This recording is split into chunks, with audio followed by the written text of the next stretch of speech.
Welcome back to week 4. Yeah, welcome back to week 4 of Credit Bootcamp. Today we're going to discuss third-party reporting agencies, and we're going to discuss the power players, the hidden players, the legal stalkers behind all of our information. Not even just our financial lives. These companies have their hand in our pockets, in our medical information, in our children. They also they have their hand in pretty much every aspect of our lives, and they're not they're not explicitly known to a lot of people. However, once you see how like the vast amount of information that they have on you, our children, our location, our economic information, provocational information, like they have so much information. And one of my secret passions is um exposing them. Like I don't know why. Every since I found out about these companies in like 2018, I have just been obsessed with like stalking them, stalking all of the lawsuits that they have going on, stalking the updates, stalking every time they try to DBA their names. And we'll get into a company that has recently done that. Uh and just everything. So my secret passion is exposing them because I see how intentional they are about hiding. I just see it and it just annoys me so bad because again, when you realize how much information that they have on you, when you realize how valuable your information is, and when you realize how little rights we do have as a consumer and how we're often gaslit, to be quite honest. Like we really be getting gaslit. Like, and it's just annoying. So for the heck of it and for fun and also obviously for our information, we are going to discuss them and we are going to discuss the exact companies, and I'm going to tell you what information these companies collect. I'm going to tell you how to get your report, your rights in regards to them, and also like how to challenge them. Okay, so that's what we're going to get into today. We are going to again be discussing the third party consumer reporting agencies. Before I get started, are you guys familiar with these companies? Like, have you, or not even these companies, but have you ever heard about that there was such a thing as these third party reporting agencies? If you have heard of these companies or have heard of that there were these secret players, enter one like in the chat. Uh, if you have never known that these companies exist, then put a 2. Then put a 2 in the chat. Ooh. 1. Yeah, of course, because if you a credit cousin, you definitely you already know. You should absolutely know. But if you're a new credit cousin, then I don't fault you for not knowing. I certainly don't fault you for not knowing. Okay. We are going to get into what I'm trying to.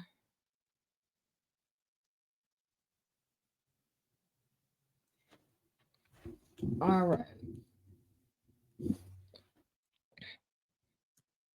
All right.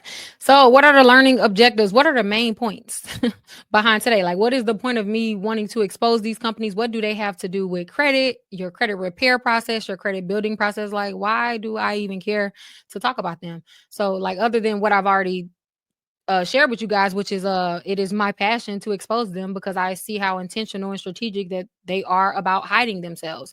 And it's something about a secret in a financial industry that just grinds my gears. So other than outside of that, the more I guess professional reasons why we are discussing this within Credit Bootcamp is number one, to expose, like I said, the lesser known credit reporting agencies. I want you guys to know how much of your information is just on the front line, out in the open, available for anyone to get, um, and just so you're aware. Number two, to reveal how these lenders, employers, landlords, insurance companies, and honestly every other industry, but these are the main players or the main industries and sectors that utilize and exchange and trade these reports. And I also want to, just in a practical sense, I want to make it very real for you, not to scare you, but I want you to, like, I really want to make it extremely abundantly clear how much power and also influence that these companies have on your day-to-day life. Because it's just like I kind of feel like we'll often hear certain things about these companies and, oh yeah, I didn't heard about them and da da da. But like, do you actually understand the role that they play? Like, do you actually see how they're involved in your life? And maybe you don't. Like maybe because most people don't. I didn't until I knew, right? Like we don't know until we know. But like we're all gonna know today. So, and also just to equip you guys with the knowledge, this is the professional worded language of what I just said. To expose them, yes, but also so that you understand your rights and what information is out on you and your children. I want to stress that. In your freaking children, okay? So, there throughout this presentation, there are going to be two words that I am going there's it's just a tongue twister for me. I don't care how many times I say it. So I just want to make a just put this out on the front street before I even get started cuz I know y'all always be like, "Did you mean?" Just so we're clear. When I say LexisNexis, I still barely can say it. LexisNexis, that is me like slowing down and intentionally saying it. I'm going to often say Lexis. Y'all, I'm talking about LexisNexis. Okay. My brain just does not compute that company's name. And especially when I'm like passionately talking about it, I will mess up, okay? But when I say Nexus, I don't want to confuse you guys. I am referring to LexisNexis. And then for some other reason, a company title checks systems. Okay. It's gonna come out how I want to come out. It probably is not going to be right. Okay. So just that I just wanted to state that before we begin because I'll be mentioning them a lot and I always confuse people on accident. Okay. So, anyways, these companies, like I said, they are your legal stalkers, but really they really are invisible watchers. And why do I like consider them invisible watchers? And that's simply because like we all are aware of the credit bureaus, the big three. We are aware that we have consumer reports, right? Like our credit reports, we all know that the credit bureaus are there, right? Like TransUnion, Equifax, and Experian, they don't hide. They're very well known. We know that when we are applying for credit, a company will pull one of the big three, one of our credit, one, two, or maybe even all three of our credit reports. We fully understand that we give a company permission to pull our credit report at the onset of an application, right? Like that's well-known information, okay? But what we don't know and what most of us are never privy of is the fact that outside of our credit reports, when we give a company permission to pull our credit report, right? To view our credit report, we also give them permission to view any connecting or relevant consumer reports out on us, right? Like I want to repeat that. If I apply for Capital One, if you apply for a Capital One card tomorrow, right?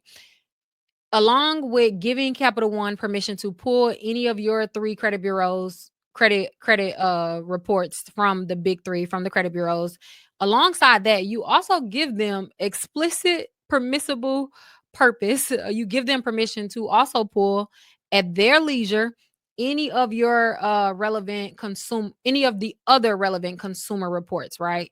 And then if you are like me, that statement alone will usually beg the question of, well, why do they want to pull these third party reports? Like, why? Like, if they already pull my credit report, why do they need to pull these other reports? Right? Uh, we'll get into that in a second, right? What if I told you that over, and I'm not exaggerating when I say this, guys, not one single fact in this presentation is exaggerated, right? What if I told you that there were over 100 companies that are tracking you right now at this very moment that are keeping a record of every financial and personal move that you made? Over 100 companies, right? If I told you that, that would probably make you uncomfortable. Like you would probably be like, huh? Or maybe you don't care. I don't know. Right?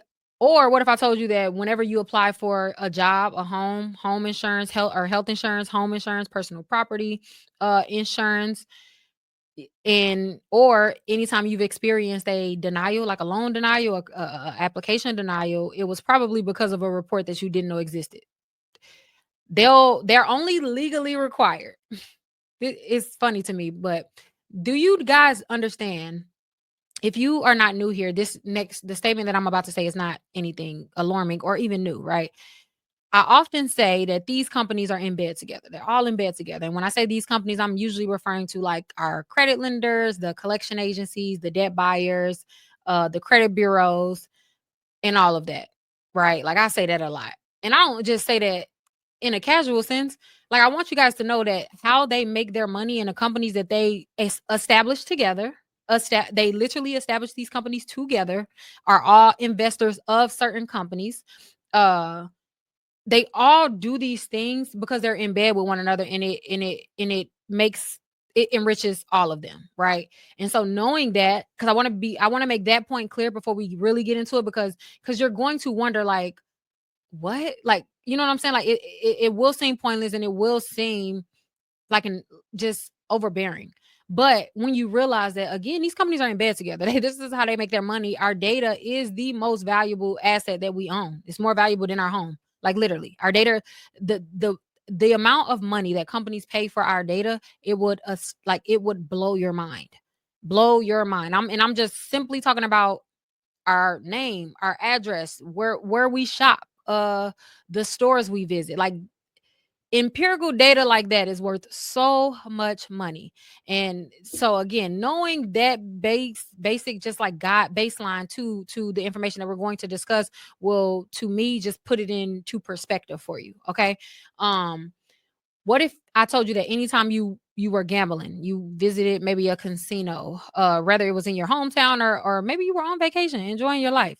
What if I told you that every single time you swiped, cashed out, winning, I'm talking, more than $100. So anytime you have hit it at the casino more than $100, what if I told you that all of those things were flagged in the system? Okay. Well, what if I told you that anytime you what if I told you that the second that your child turns 13, that your state, the child's school, has a legal right to sell their information? Would that make you uncomfortable? Like, does that make anyone uncomfortable, or maybe I'm just, like, crazy? I don't know. Because listen, I don't know. To me, the when I realized that, oh, the legal data trading age was 13, mind you, this was a hidden fact up until the most recent update of the CFPB, when they updated the reporting list, and that's only because LexisNexis was in a lawsuit last year. Um, So yes, it is a no, not a no, it is a fact now at this point, because I said this last year and I actually got a subpoena, or not a subpoena, a threat, a legal threat. Remember last, or it was like maybe like 1.5, like a year and a half ago, from today. I don't know if you guys remember, but I had started a I had started a series talking about specifically LexisNexis. They were a big part of the series, and it was cut short, and I never circled back and told you guys why. I don't do you guys do anybody remember that? If you were a credit cousin back then, you probably remember. I don't know, but I had ended a series, and that was because I was talking about this, the child thing, and because they hadn't lost the lawsuit. See, I prematurely spoke about it. They were in the middle of the lawsuit, and I in just in immaturity, honestly, now that I think about it, I kind of like said something too early, right? That's why we are called to be prudent, because like we could really get in a lot of trouble like that. So, anyways, I had to quit talking about them for 12 months. 12 months. I wanted so it was not a cease and desist officially, it was a legal threat. Don't ask. Don't ask. I don't know. The point is, yeah, so I prematurely announced that, but again, they hadn't been the case was not resolved yet. So yeah. Anyways, today we can talk about them though. We are in a clear to expose it, because now it's out and publicly available on the new CFPB report, and that's only because they lost the lawsuit. So, also, if I say LN, I'm also referring to LexisNexis. Just FYI. Okay, now, um, actually, I want to talk about this first. So, within these hidden players that are in our financial lives and in our lives in general, we have two different subsets of companies, right? So we have the big three. Like I said, we all are aware of who the big three is. We know who TransUnion is, we know who Experian is, and we know who Equifax is, right? They're not so hidden. They're extremely public and large. But alongside them, there are what I'm going to call, for the purposes of this presentation, I'm going to call them the hidden network. Okay, the hidden network, and this hidden network is outside of the big three, so they're outside of the traditional credit bureaus. Oh man, my bad, y'all. if I remove myself, yeah, okay. I didn't want to cut off the presentation. So, anyways, the alarm and so these companies are outside of the big three. They do supply information to the big three alongside other industries and companies. But I want to be clear, they're outside of the big three. There, some people refer to them as the supplementary reports, and all of that. But if we are discussing the alarming scope of the information that they collect, right? Just to kind of give you guys a brief overview, they not only collect your medical prescriptions, I'm talking every pill that you've ever tracked or sold or even purchased from any US pharmacy. They're able to legally track that.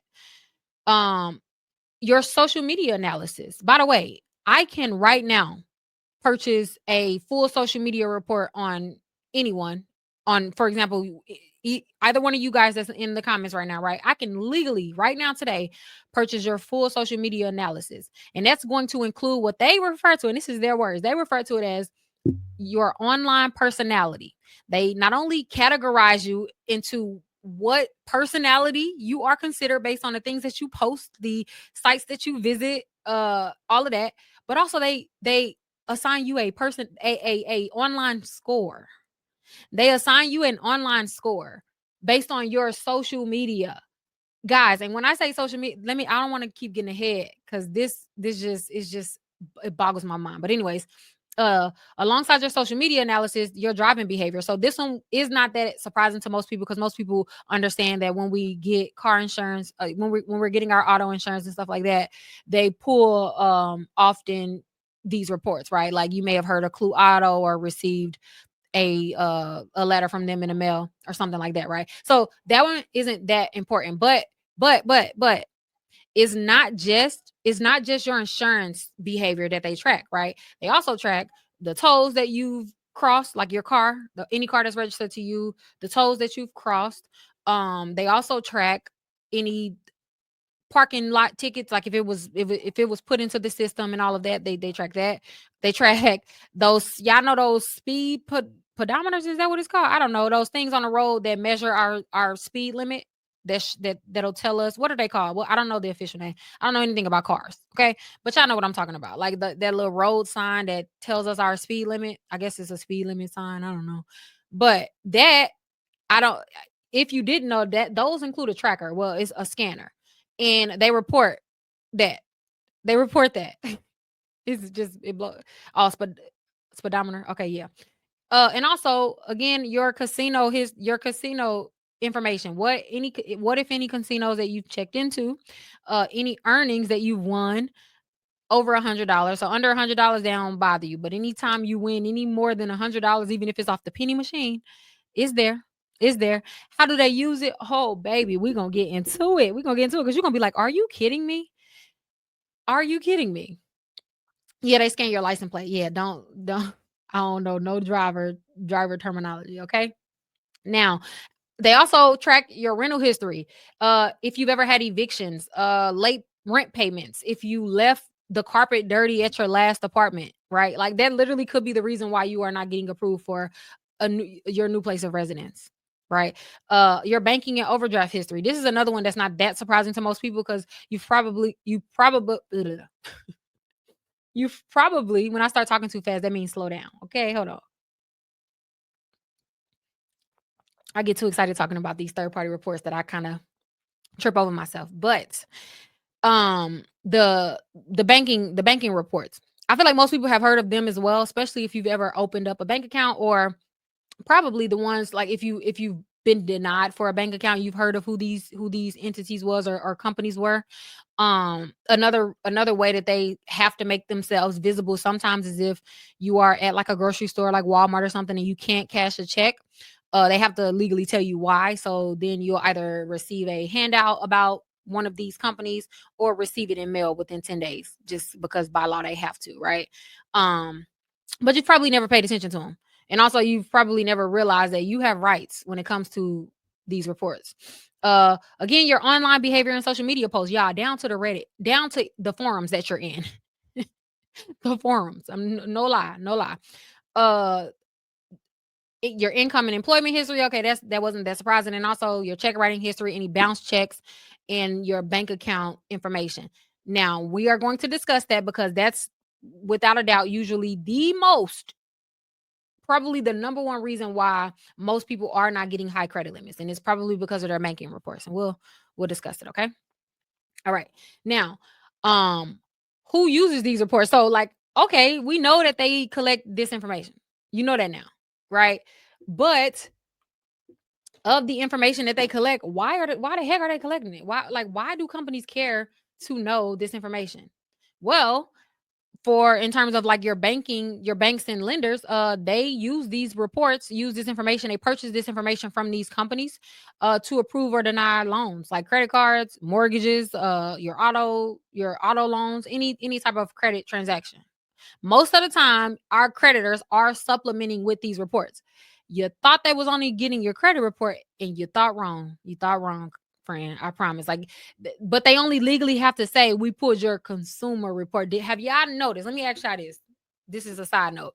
Have y'all noticed within the last, I would say like 3 to 4 years, maybe a give or take, they've switched the language from credit bureau to credit reporting agency. Or now I'm starting to notice that there's a fine line between credit reporting agency and consumer reporting agency. That's where they get us. Consumer reporting agency. You probably never noticed. Maybe this is just a nerdy thing that I've like had been attuned to. But if you have maybe an old copy of your credit report, I encourage you to go back and look at the language that they use, because now you'll see that on your newest reports, they're starting to not ever say credit bureau, and we'll talk about why, but they're starting to only use the language of consumer reporting or or consumer reporting agency, where they kind of like try to group themselves into one conglomerate, knowing that most consumers is going to assume that they're referring to like TransUnion, Equifax, and Experian. And the reason why this is so important is because, again, when we are filling out these applications, we'll see like, okay, we're going to pull your consumer report, and we just going to automatically assume that it's the credit bureau. Like any normal freaking American will be like, okay, yeah, I know I know if I'm applying for this Capital One card that you are going to pull my consumer report, right? No, them phrasing it like that automatically gives them permission to pull a supplementary report alongside your consumer report. I mean, alongside your credit bureau report. That's why they switch the language. They're very strategic and sneaky with how they get around legalities and loopholes and all of that. But that was just a side note. I really would encourage you guys to go look at any of your old reports. Actually, if you guys still have old reports before, I would say 2020 and 2021, when they shut down the world, I really feel like you know what, let me not do conspiracy theories. I have not learned my lesson. Let me let me not do that. um Rephrase. I noticed, well, let me just say this. If you guys have any report, if any of you have any credit reports before 2021, I would love for you to send it to me so that I can do a little research. Okay. Okay. um Now, where do they collect this information from? And ain't this your private information? Is our information private? So these are the legal ports of entry that they have. These, what is this? Six, supposed to be six. These six ways are the legal ways that they're able to obtain our information, guys. This is how they get around the loopholes.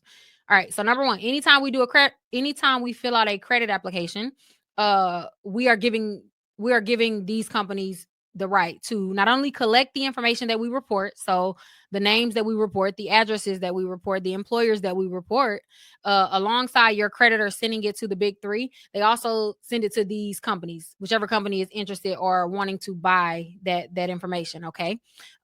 Your insurance history. So our insurance company, I'm talking from health insurance, private insurance, auto insurance, any any insurance. I can't think of no other way, but any insurance.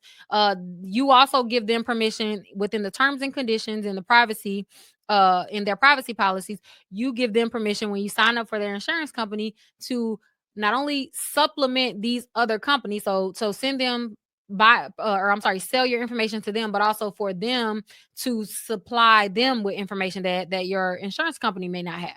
So it's like an exchange. It's an exchange. They report the information that you report to them, and then they also purchase information that these supplementary reporters or these hidden bureaus already have on file, so that they can get a fuller picture, or a bigger sense, a larger sense of who you are as a consumer, right?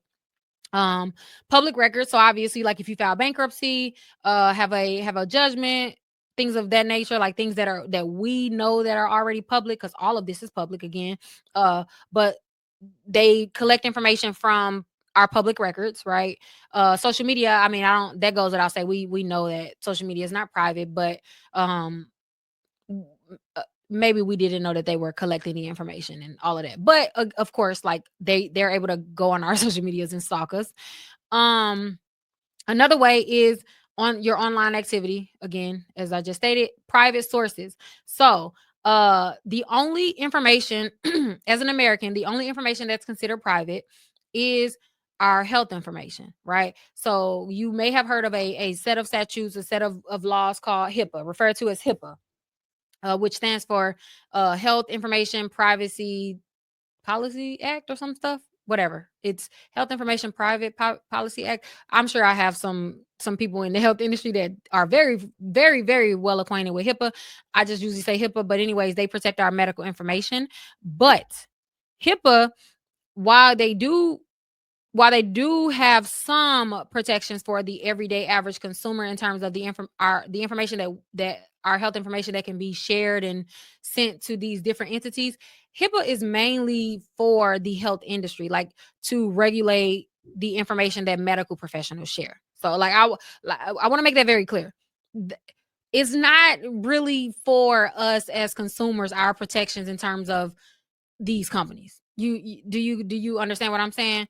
But there are still in all, there are, because of HIPAA, there are certain pieces of information, our medical information, that is considered private, and that cannot be purchased, bought, sold. But that's very specific information, and it certainly is not things like the prescriptions that we pick up at any pharmacy. So I don't know if you know this, but when we go and pick up, for example, Walgreens or CVS, right? They're the two main sellers of prescriptions. When we pick up our pharmacy, that little pad that they have us sign, and they so dang on sneaky, because they'll only show a portion of the things that we're signing our freaking life away to. They'll only show like a small portion on that little screen that they have now, that they have at like all the doctors and stuff. uh Knowing we're not going to scroll down and read every line, but within those lines, you are giving them information to send your prescription history, uh your insurance history to these companies. Health Insurance Portability and Accountability Act. Oh yeah. Yeah. Whatever. I just know HIPAA. I ain't in the medical industry. Whatever. But yeah, y'all know what I'm talking about. All right. Now, one of the main questions that I'm constantly getting asked when it comes to these reports is, can I freeze this information? Can I stop them from buying and selling this information? Especially like if you have a bankruptcy or public record on your credit report, you've probably tried to challenge it. And one of the main directions or instructions were, hey, go and freeze these third party credit reports, so that they can stop supplying information to the credit bureaus, and you're able to stop the passing and the validating of the information that these companies report, right? That is a fallacy.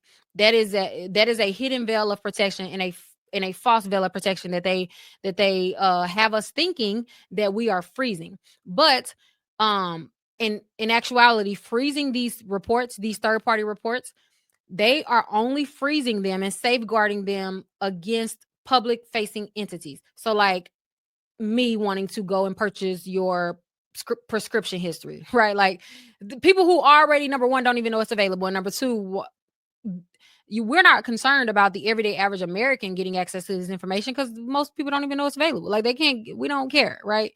We want to freeze it from these companies. These companies that buy and sell and share this information. However, what happens is when we freeze it, we are only freezing it to be made available publicly. Okay. If the company is regulated under the FCRA, which is the Fair Credit Reporting Act, if the company has been regulated and approved under them, then they can share information to the unlimited extent. Like we can't stop them from sharing information at all. And this is directly out of their policy, LexisNexis policy. I have a screenshot. So again, when you guys have heard of opt out, like opting out of your information being shared, and often is referred to as freezing, right in their terms and conditions, it literally will tell us in small letters, of course. It'll say, hey, we are freezing. Well, actually, let me just read it. Let me not make up nothing about LexisNexis. I'm gonna be real legal when it comes to LexisNexis, very specific. So, as per LexisNexis's words and language, it says, please, and this is after a opt-out freezing request. Let me be clear, okay? All right. So this is what they say. They say, please note that your information will remain in the following. Your information will remain in the following products and services. Number one, restricted public records. Public record products, which are available to commercial and government entities, right? So any polices, government agencies, the ICE department, whatever you want to call them, the ICE department, Homeland Security, they can still share it with them. Okay, cool. Also, where I'm at. Government entities that meet LexisNexis credentialing requirements and are used to detect and prevent fraud, enforce transactions, perform due diligence. That's a real vague term, and other critical business and government functions. This is the part where they try to throw in there, and they know most people don't know what this means. Again, they still your information is still free to be shared, sold, purchased to products regulated by the Fair Credit Reporting Act. Third-party data available through real-time gateways, news, and legal documents. They are so sneaky. So again, we be thinking we be freezing these reports because we're under the assumption that we are protecting our private information. We are under the consumption that freezing these reports at our request freezes our information from being shared, right? Like suppressing it is what they call it. So by the way, it used to be called freeze, but now the language is suppressing. That's cute, right? And it also say this suppression request does not expire, and LexisNexis will attempt to suppress all the information available based on the information you provided. But due to the variations in your personal information contained in public records or insufficient or inaccurate information, it is possible that personal information about you may be reintroduced to LexisNexis in the future. I'm gonna keep my personal comments about LexisNexis to myself, but okay. Now let's get into the specifics. Like who are these companies, and why do you care about some of these companies, or why do you need to care rather about some of these companies? All right. Okay. So before I tell you the companies, I also wanted to, I didn't mention that, yes, so these companies that I'm about to list, they are all regulated under and governed under the FCRA. The FCRA, if you don't know, is the Fair Credit Reporting Act. And so what they are there for is to protect us as consumers. They're supposed to govern how things are reported about us. Okay. Any consumer reporting agency is subject to the FCRA. The FCRA comes in, and it's a set of laws that outlines they outline the different reporting requirements for certain things, the dispute requirements, and also within those laws it gives us a few rights as consumers, right? Namely, these are the three things that we are entitled to as a consumer, and this goes across any of these accounts because this is important to know. We are entitled to three things: completeness, accuracy, and up to date. So any credit report, any consumer report that is made about us or out there about us as a consumer, we are entitled to a complete credit report. So this means that the credit reporting agency has a obligation to include all the vital details that would affect our credit worthiness or our borrowing power. Okay, so the information that they do present, they can't just present half information. For example, if you filed a bankruptcy and the bankruptcy was a chapter 13 and maybe you, or a chapter 7 and maybe you or I'm sorry, a chapter 13, and then you paid off whatever you had to pay back, you satisfied your debt obligation.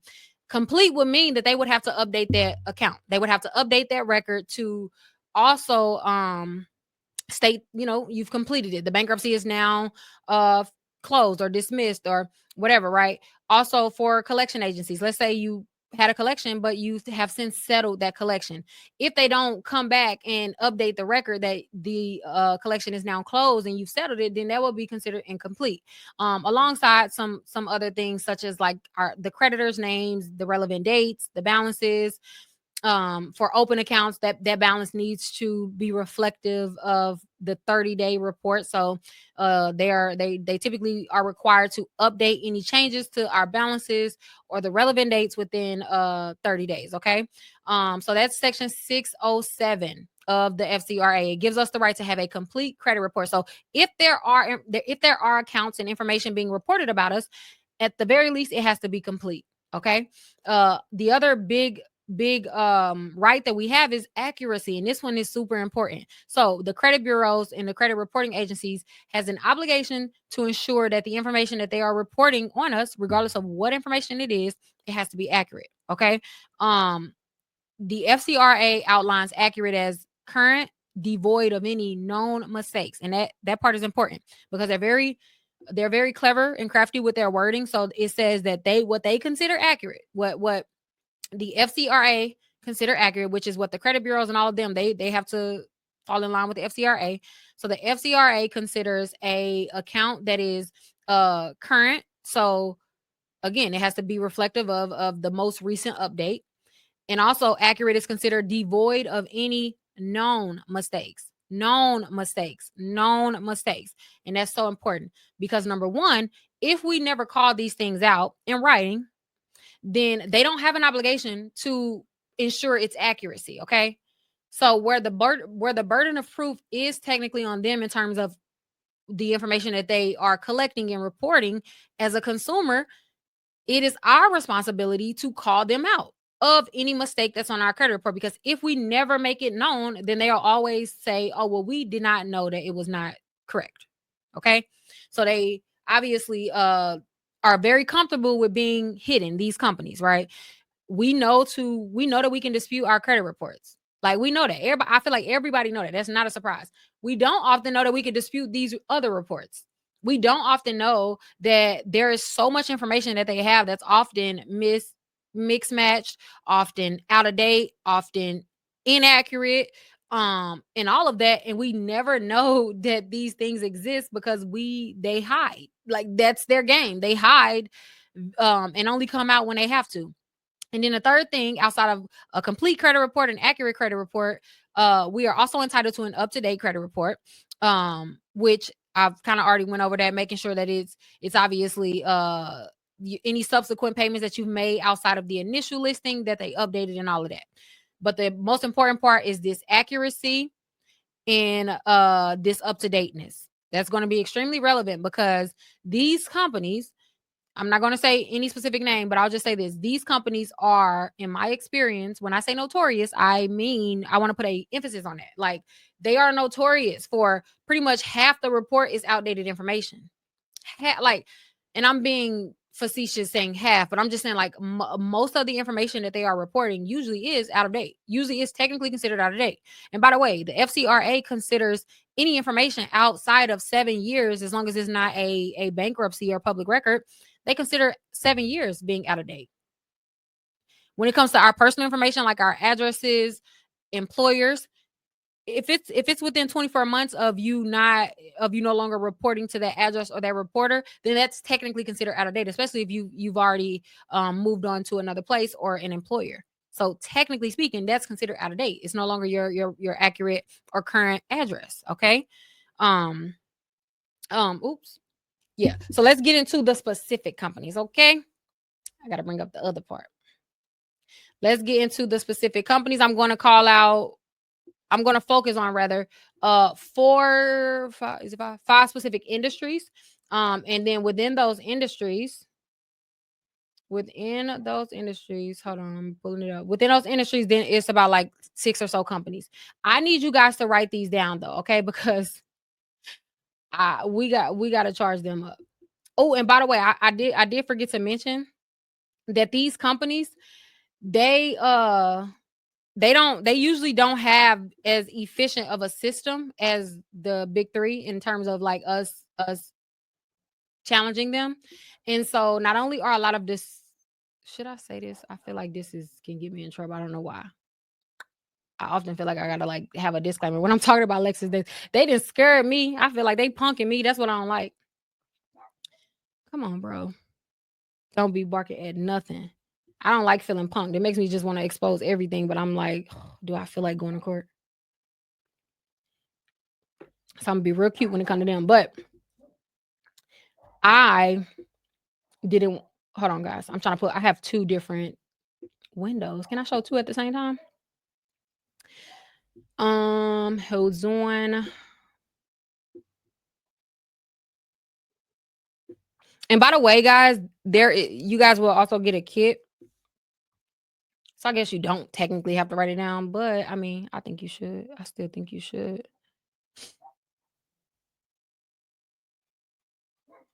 Okay. Can you guys see the oh, I don't think you guys can see both. Can you?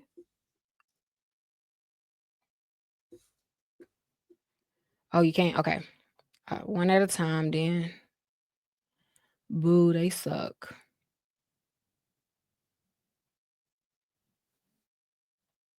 Okay. That's fine. We could just do one at a time. We could just do one at a time. All right. So first, y'all, we're gonna start with employment screening. So we gonna start off we're gonna start off real, I guess, light. Well, I don't know, because shoot, the employment screening is still a big deal. But we're gonna start off a little light, okay? So we're gonna start with whenever you fill out a job application, and the company tells you, hey, we're gonna do a background check, right? These are the main companies known that they are pulling. And actually, according to the most recent CFPB guideline, which that's what I was trying to pull up, but it's fine. According to the most recent file, these had an increase. These companies, there was an increase of 17% in terms of companies pulling these employers pulling these reports. So I just found that very interesting. Don't know if you guys find that relevant, but like within the last year, I think it's very interesting that companies. So it just, to me, it just shows us without a doubt that there are more and more companies that are pulling these reports, right? So it's even more relevant than it ever has. If you have ever been denied a job based on like a background report, I would love to know. Number one, like write it in the comments so that I can I guess ask you guys a few questions. But have you guys ever been denied for a job based on a background check? Either of you? The other thing that I was trying to pull up is processing, guys. That's why it is not showing as of yet. Yeah, you have? Did they tell you why? I guess they have to tell you why, but okay. So uh, that is not what I wanted. I put up the wrong picture, child. You have? Really? So this is so yeah, this is the 2025 one. They only come out with this report about every 4 years. I was really trying to make it bigger, but I guess because it's a PDF, there's no this is as big as it get. No, I don't want that. That sucks. Okay. I like to show y'all the official wording and stuff, because I be feeling like y'all be thinking I'm exaggerating, and I'm very dramatic, so I don't blame you guys. But I just be wanting y'all to see, like, these companies really playing your face, our face, because they playing my face too. Which one I'm looking at? Okay. Yeah, I have a running list of them, but it's no buts. I do have a running list. I thought that was gonna be bigger, so I guess the best way is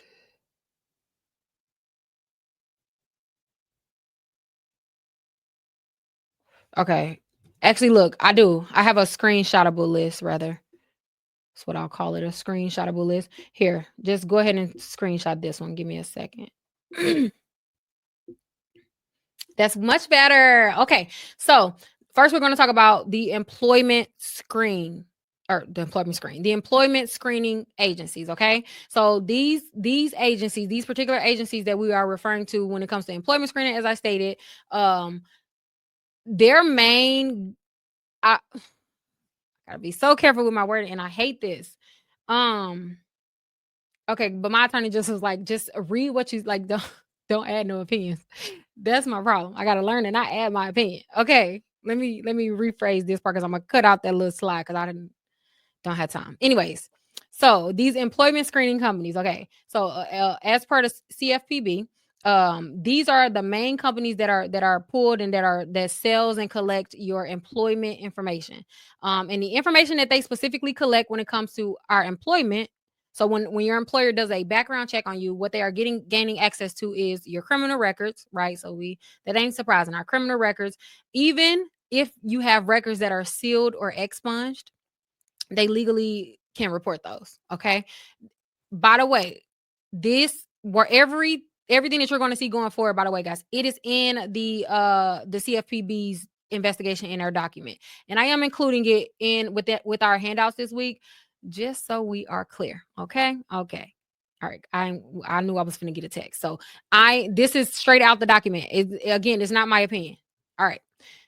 So the main companies are Checker, CHCKR, no E, CHCKR. They're the main one. Then is a company called First Advantage. First Advantage. And then it's a company called Accurate Background. Then we have ADP Screening. So these are the main 4 companies when it comes to employment screening agencies. They share and they collect and sell your education background. So any professional licenses that you hold, any drug test results from the last 10 years, they collect that. Even the ones that you go and get at your leisure, not necessarily I guess leisure, but like if you go to what are those collection banks called? It's one inside Walmart. Whatever. If you go to there on your own regard, like if you are just going for maybe just a blood test, they can have that information. They can have the results of your drug test and they collect it in this report. Your social media activity, to me, this was the most important one. When companies now, as of 2025, our social media report, the online personality that I was telling you guys about, how they grade us and categorize who we are online, our online personality, our risk to the company. So, like, do we appear to be risky based on the sites that we visit, based on the information that we share? Maybe we didn't argued with someone online. I don't know. I don't know how they grade it. Let me just be clear. I don't know how they grade it. However, they do assign us a grade, and list the sites that we frequent. They give that to our employers now. They give it to our employers. Okay. So again, our employment screening agencies, the main companies, the largest companies, according to the CFPB, was a Checker, First Advantage, Accurate Background, ADP Screening. Why am I giving you their names? I meant to say this simply because you need to go and get your credit report. I forgot to even have that whole tangent. You need to go download your credit report. That's why. You need to go, not your credit report. You need to go and download your consumer report from these companies without a doubt. Go download your consumer report and get the challenge in it. We'll talk about that, but let me make it clear. I'm telling you these companies so that you can go and collect the report. By the way, we are entitled to a free copy of all of these reports. The companies cannot deny us for these reports, guys. Under the FCRA, it is our right to get a free copy at least once a year for every company that collects information and shares information on us. That's really the main point of the presentation. It is your right as a consumer to have this information. Do not allow them to just be willy-nilly buying and selling your information without you, at the very least, ensuring that you force that they validate the information. Force that they validate the information. From my personal experience, that social media I wanted to say crap, but that social media record that they hold, no legal standing. They gotta go. You cannot prove that was me.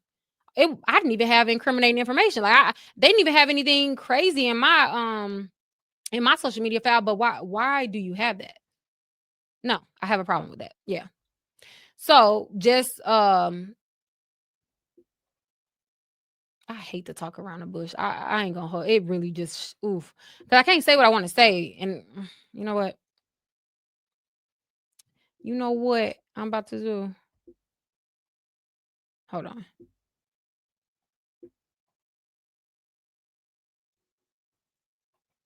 Okay. I'll tell you guys. So what I'm going to do now is well going forward. Uh, I'm going to tell you guys what I challenged on my report. Is that cool? So I'm not advising you guys to do anything. I'm just going to personally tell you the route that I took. Feel me? Like you're picking up what I'm putting down. I'm just gonna tell you that, and that's just it. I'm telling you my personal experience, anecdotal experience with these reports. Okay. Now, when it comes to again our employee reports, the things that I would recommend, I would recommend the things that I challenge on mine. I challenge the social media analysis, that social media report that they have within the employment report. I challenge that. And I don't know what verification processes they went through. However, what I do know is they were not able to verify or connect the information to me personally. Okay. So yeah, I challenged the social media report. Um, what else did I have great luck with challenging? Why is this not popping up? Oh, here we go. Wait, why do I got more than one on the screen? Oh, I had all of them added to the screen. That's why I was doing it, y'all. All right. All right, yeah. So social media activity report, they found in my personal experience that it was not, they couldn't verify it. Okay. Okay. Uh the drug test results. What I will say about this is not all of the information that they had was explicitly given permission. Um because some of my inquiries were not tied to a job application, like a job did not send me to, for example, a blood bank or whatever you want to call it. Then those inquiries, they were not able to share that information. They were only able to share any record that I had within the last 10 years of an employer paying for the drug test. They are able to share that. But if let's say I was at my doctor's office, getting my routine appointment blood work, they were not able to sell that information because I did not explicitly give them permission. Okay.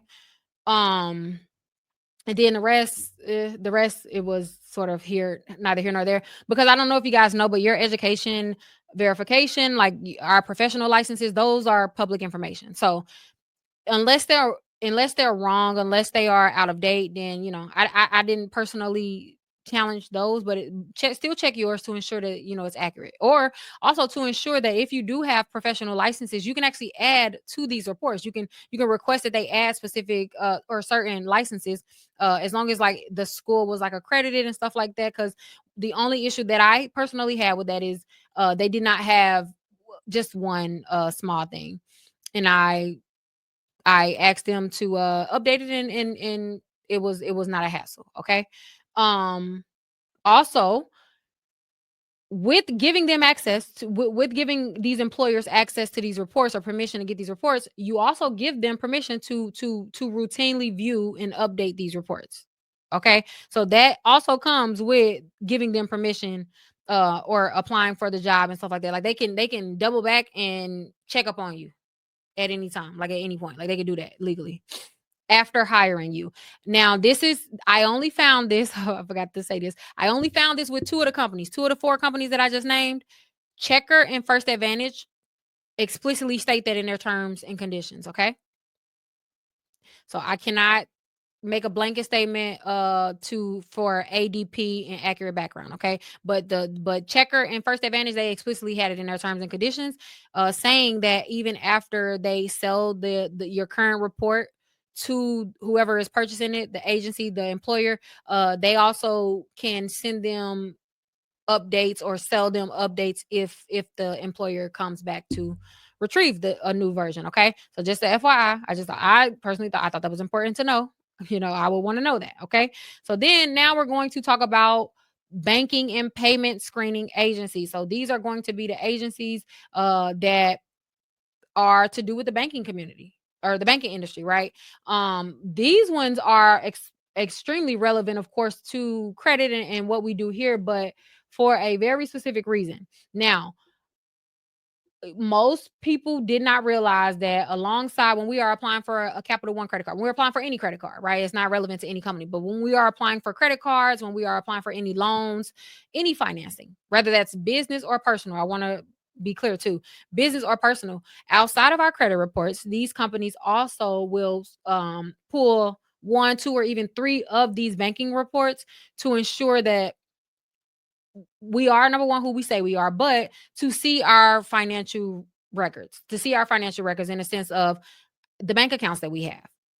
The companies obviously that we have the bank accounts with, when we open the accounts, how often the accounts overdrafted, et cetera, et cetera, et cetera, right?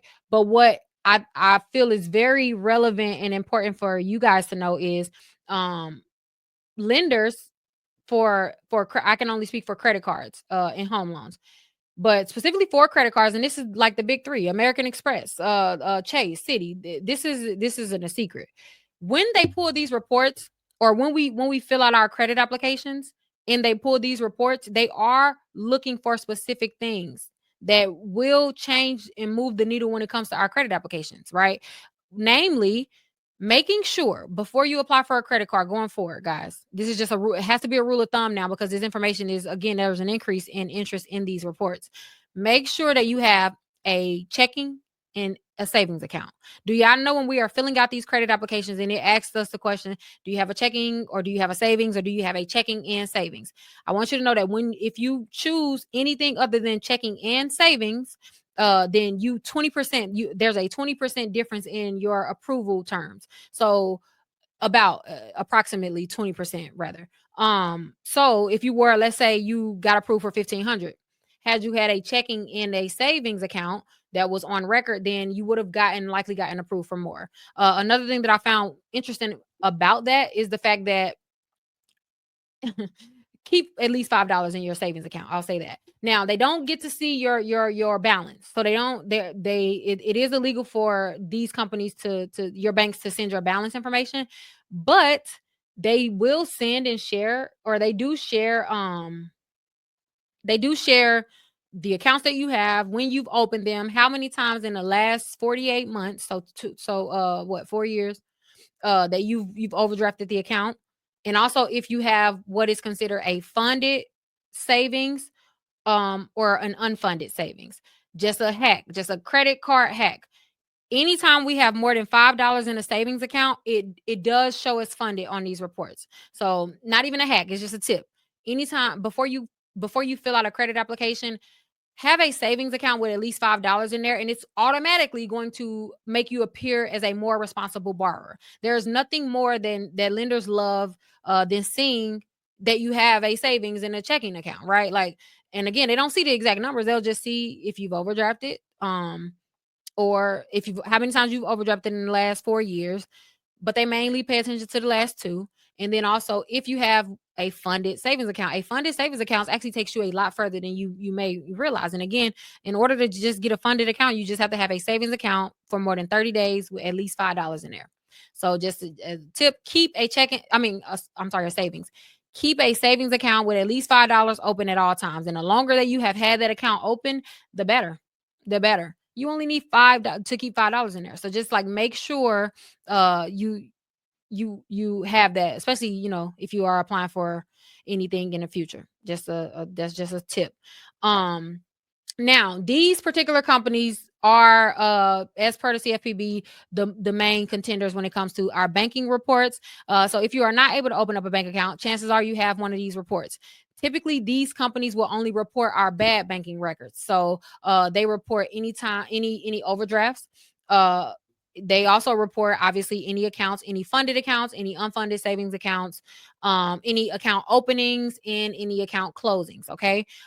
These are extremely relevant to, again, our credit applications, because a lot of banks will not even approve you for a credit card if you have a bad enough banking report. Like they won't approve you. or it'll affect the amount that you're getting approved for. They also report your deposit information. So not the amount, not the number, but the companies that deposit in your account. For my self-employers and self-employers, for my entrepreneurs, one, just as a business owner that has learned over the course of time and also work with a lot of entrepreneurs, this is just a tip. I would recommend that if you are in the cash industry, so service industry, hairstylist, Uber, or whatever you do, if you typically make cash or take cash, I would recommend setting up a or like Cash App. I would recommend setting up a regular deposit to a business bank account on a regular basis. In regular, either every one time a week or every other week, like a 9 to 5. And the reason why I say that is because um if you just have sporadic deposits all throughout the week, all throughout the month, then you may think that a bank will like that, the fact that you are making money constantly and you're constantly getting deposits, but that looks sporadic if it's not the same amount every day. Lenders like to see consistency. They like to see consistency, and they want your banking information, or they want your financial information to be predictable. The less predictable that you appear on paper, then the higher the riskier you are to them. Okay. So what I recommend, to especially if you're trying to purchase a home off of your self-employed, off of your business, it is super important for at least a year, if you can help it, to again, maybe every Friday you go ahead and cash out your Cash App bank or whatever. Like, go ahead and cash out your Cash App, what you call it, cash to your bank account. Withdraw your Cash App balance to your bank account every Friday or every Tuesday. But be consistent with it, okay? If you don't have a year, I would recommend having at least 90 days of this consistent activity, because it does help not only your credit applications, but it also helps, especially like if you are buying a home. Lenders, again, just like to see that predictability, that normal.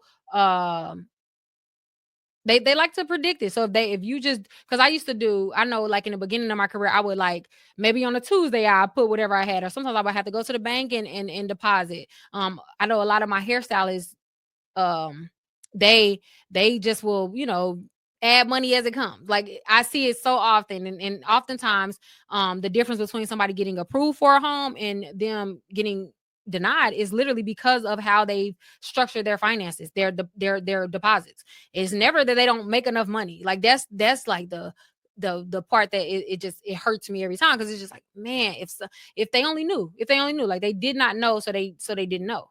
But I want you to understand how much of a difference that makes. That makes a world of a difference. And I've been involved in thousands of transactions when it comes to specifically buying homes and credit cards, right? It always makes a difference. Try to get on a regular deposit schedule. Okay. I don't care if you get money every day. They don't care about that either. They don't care about that. On paper, be concerned with how you are looking. And what looks best on paper is regular deposits on either once a week or once every 2 weeks. In fact, if you're just beginning in your company, with your company, if you're just starting your company, I would recommend that you do every other week. If you align it with a normal 9 to 5 schedule, then that will not cause a red flag in the system. When we are filling out these credit applications, we are not filling out an applications for a human to view, right? Like, there is application processors that are already established. They have different things that they will flag as an alert that'll stop your application process, and things that'll cause an automatic denial. Things like uh more than 3 overdrafts in a single calendar year will automatically cause you to be denied by American Express. Just certain things like that. But some of the things that does help, just in my experience, is that regular deposit, namely the 2 week allotment. Um and also having a funded savings account, okay? And that's just $5. So get your finances together in 2025, and that is two tips that I would recommend, especially because these banking reports, they are reporting the information. Don't think that your bank is not buying these reports from these companies, because they are. These reports are very cheap. They always buy them. Okay, back to it. So the main companies that everyone needs to be aware of, again, if you can't open up a bank account, I need you to go pull these reports, okay? Check systems. Check system is like the largest one. Like they are literally probably the largest aggregate data aggregator when it comes to banking. They record even tiny 1 day overdraft fees. A lot of banks won't report that you are overdrafted or went into the negative if it doesn't at least equate to, I want to say, 3 business days. Check systems, you can overdraft at 9 a.m. and then maybe wake up by 9:30 a.m. and then fund your account, like transfer from your savings and fund the account, and they're still going to report it. It's crazy. It's great. Like they'll still report that. But most of these banks will have like that at least that 24-hour period, grace period, where like you can satisfy the account prior to them reporting it, not check systems. Okay. Check systems want to know everything. Any bounced payments, obviously. They also track which yo, this one was so funny to me, y'all. And this is, do you know check systems track if you got into it with a bank teller via chat or the phone? Yeah, these people are out of their mind. Check systems in your official consumer report. If you called a bank and got into it with a bank teller, or yeah, a bank teller customer service rep, and that rep put that in your notes, like there's a specific like thing, a specific, I guess, option that they can click if you were like a difficult customer. Check systems, check systems collects that information. I just thought that was so funny because like what? You are out of your mind. Yes, they keep track of that.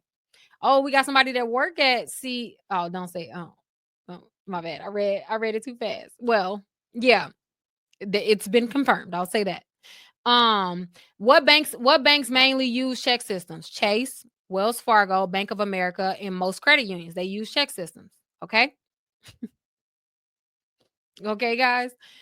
Um, LOL. And can I read that one? Girl, you better quit adding comment. You know I read faster than I read through it now. Okay. All right. Now the next company that I want to talk about is early warning systems. So them and check systems kind of go like hand in hand. Early warning systems, they do monitor, they monitor how quickly you deposit your paycheck and how fast you spend it, y'all. So, oh, by the way, this list that you're viewing, these are the top reasons why you cannot open up a bank account. Based on research, based on not my opinion, research. Okay. So the top reasons why most people cannot open up a bank account. Number one is because of check systems, and that's simply because check systems record even tiny overdraft fees, even if you overdrafted for an hour, and also it tracks any bank teller that you have been difficult with. And this is outside of them reporting the regular things like the overdrafts and the more official known things. This is outside of them. The second main reason why you can't open up a bank account is because early warning systems. They monitor how quickly your paycheck gets deposited versus how quickly you spend it. Ain't that crazy? Yes, they clock us all the way through. I'm telling you, it's sick. It's sick. How fast? Let me repeat that. How quickly you get a deposit. So if you get paid on Friday and your money is gone by Tuesday, they report that. They call it an expense turnover. Expenditure turnover, rather. I'm sorry. Mhm. So why do banks care about this? Think you got to think from a lender. You can't think from a consumer when we talking about lender practices. You got to think from a consumer. I mean, a lender. If you're a lender and you know that if you had a home girl, you know every time she get paid, she spent her money within a day. Are you going to be excited and inclined to lend her money? No. So you got to think from a lender. So it's like, look, don't even take it personal. I just want you to know. I just want you to know so you're aware. Okay. But I mean, let's not act like as a lender it doesn't make sense. Let's not act like as a lender, if you can have access to this information, you wouldn't buy it too, you know? So I get why the lenders would want the information, of course. Of course. However, yeah, it's just the name of the game. You either get played or you learn how to play it. Hey, somebody said, what if you were paying bills? Well, I mean that's great and that's fine, but what does that tell a lender? Well, then maybe you're running thin. Maybe you're being stretched thin. So, if they lend you money, then what are the likelihood of you defaulting on a loan, right? Like if they feel like you running thin and you don't really have a lot of leeway, a lot of wiggle room when it comes to your finances, then they're just less likely to lend you money because they don't want they companies never want to be the company that you don't pay. So they feel like you already don't really have any wiggle room, then they don't want to usually be the noble ones that's like, okay, let me just give her a chance. And if they do give you a chance, you just are approved for less than what your credit report qualified you for. Okay. Um, so how do you beat that? Not beat it, not how you beat it. Ooh, that was a bad wording. That was a bad word. That sounds like no. How how do I ensure that I am not being credited as a early spender, as a quick spender? um, I ensure that there is at least $10 in my checking account at all times. Yeah, picking up what I'm putting down. Yo, real talk. If you got a business account, no, seriously, this is all jokes aside. If you have a business bank account, do not let that business bank account go under $50, guys. Obviously, as a business, you're not held on the same standards as a personal account. When you let your business bank account go below $50, your chances of getting funded funded without either a super high credit or super high um APR, a super high without added interest, a lot of interest, it more than double, like, it literally more than doubles the second that you report they report a business bank account in your name that has went under $50 within the last year. It's mainly the last year. So with businesses, they typically go off a 12-month report. Like that's what's most relevant and important to lenders when it comes to business. 12 months, right? You can have a what I don't gotta get into it. But yeah, just as a just entrepreneur to entrepreneur, I would highly recommend that your main business account or any business account that um you have at least one that does not that you I'm talking to checking, at least one business checking account that doesn't go below 50 if you plan on getting any funding or raising capital for your business. Okay. And it's because of these reports, but I just felt it important to say that. Please, I'm telling you that almost kills your funding chances, especially fundings at these big banks. That was a side note. Anyways, now telecheck. They're probably like the third largest reason why most people can't get approved for a bank account. Why? If you go to Walmart, if you go to a grocery store, you go to a retail establishment, if you had any or not go to shop at rather, anytime you've had a return check, right? Like at Walmart. Um, if you still write checks, because this one ain't as relevant. Well, I was surprised that this is on top of the list because I'm like, who's still writing checks? But if you get a return check at either of those establishments, they'll document it, obviously. They have records from decades ago, guys. Decades. Now that one peed me off because as I told you guys prior to getting into it is technically speaking, when it comes to records like that, they're only supposed to keep account of 7 years. My mom, and this is a personal anecdote, this is not the standard. Let me be clear. My mom is, how old is my mom? She was born in 66. Ooh, child. She was born in 66. I don't know how, whatever. She had records from before I was born. I'm 31 years old, 32. My bad. I'm 32 years old. She had records from before I was born on her telecheck report when she used to write checks and all of that. We were shocked. They did delete it. They did delete it. But just so you guys are clear how often that there is outdated information on these reports. And because we don't know that they exist, we don't even know to pull the reports. So even if you have been able to get a bank account, I want to be clear, even if you have been able to get a bank account, I would personally recommend that you still pull these reports. They are free. You can't lose by pulling the reports. I would recommend that everyone pulls these reports. Name the companies again. Yes. Check systems, early warning systems, telecheck, and Certegy. Those are the top four banking reporting companies, banking reporting agencies that are being used by everybody in the finance industry, from your credit card banks to everybody. So Certegy is the last one, and they just track check writing, and then like anytime any patterns that like will make you look risky. And by the way, guys, they what do they consider risky? And these over 100,000 retailers nationwide report to Certegy. What do they consider risky? Do you know that when you make a return at a retail store that's within their 100,000 plus network, if you have a return, I'm talking a regular return. Do you know that they filed that on your report? And if you have too many returns within a year, your risky score goes up. Ain't that crazy? So let's just say you've been shopping all year and maybe you keep getting the wrong sizes or whatever the case. And you steady going back to Walmart, you steady and Walmart and Target are one like some of the retailers. But anyways, you steady going to Walmart, you steady going to Target, you steady going to fill in the blank. And you're making returns. Y'all know that little sheet that we have to fill out for a return. The reason why we got to fill that out and they ask for our ID and stuff like that is because they report it to Certegy. Mhm. So, I don't know. It's not publicly known how many returns a year that they consider risky or whatever. But they even had some online returns that I had. They even had some online returns. In my personal experience, they were not difficult to work with in terms of me challenging the records.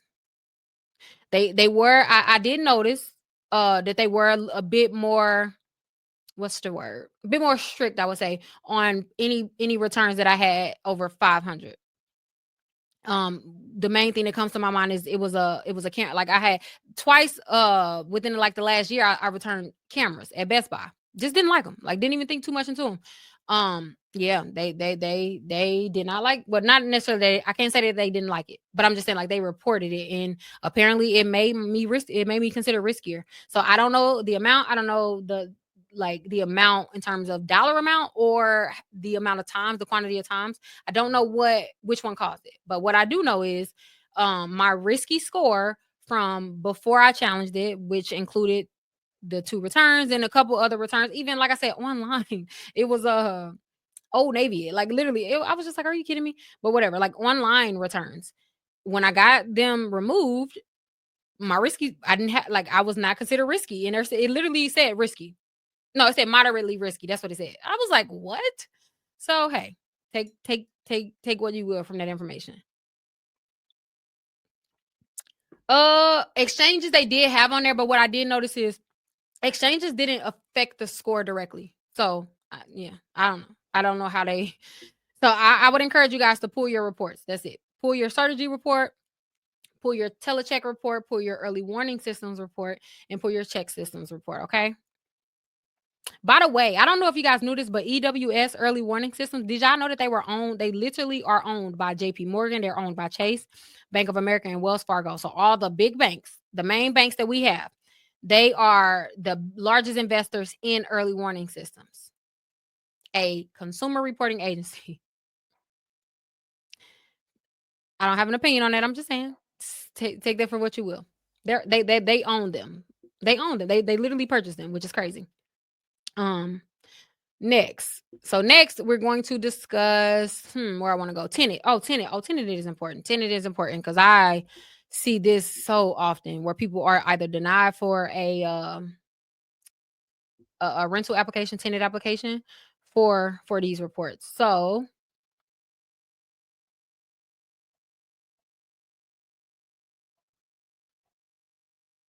where is the tenant?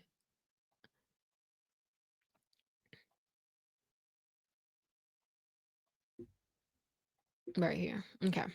The writing's so small I can't. Am I tripping? Hold on, y'all. The writing so dang on small I can't see it till it pop up on the screen. Let me take another screenshot. We got two more industries, y'all, and I'm gonna give you guys the overview at the end. But just two more, just two or three, two. I think two more. Oh, I have too many things on stage. Okay, let me take these ones off stage. All right, is this it?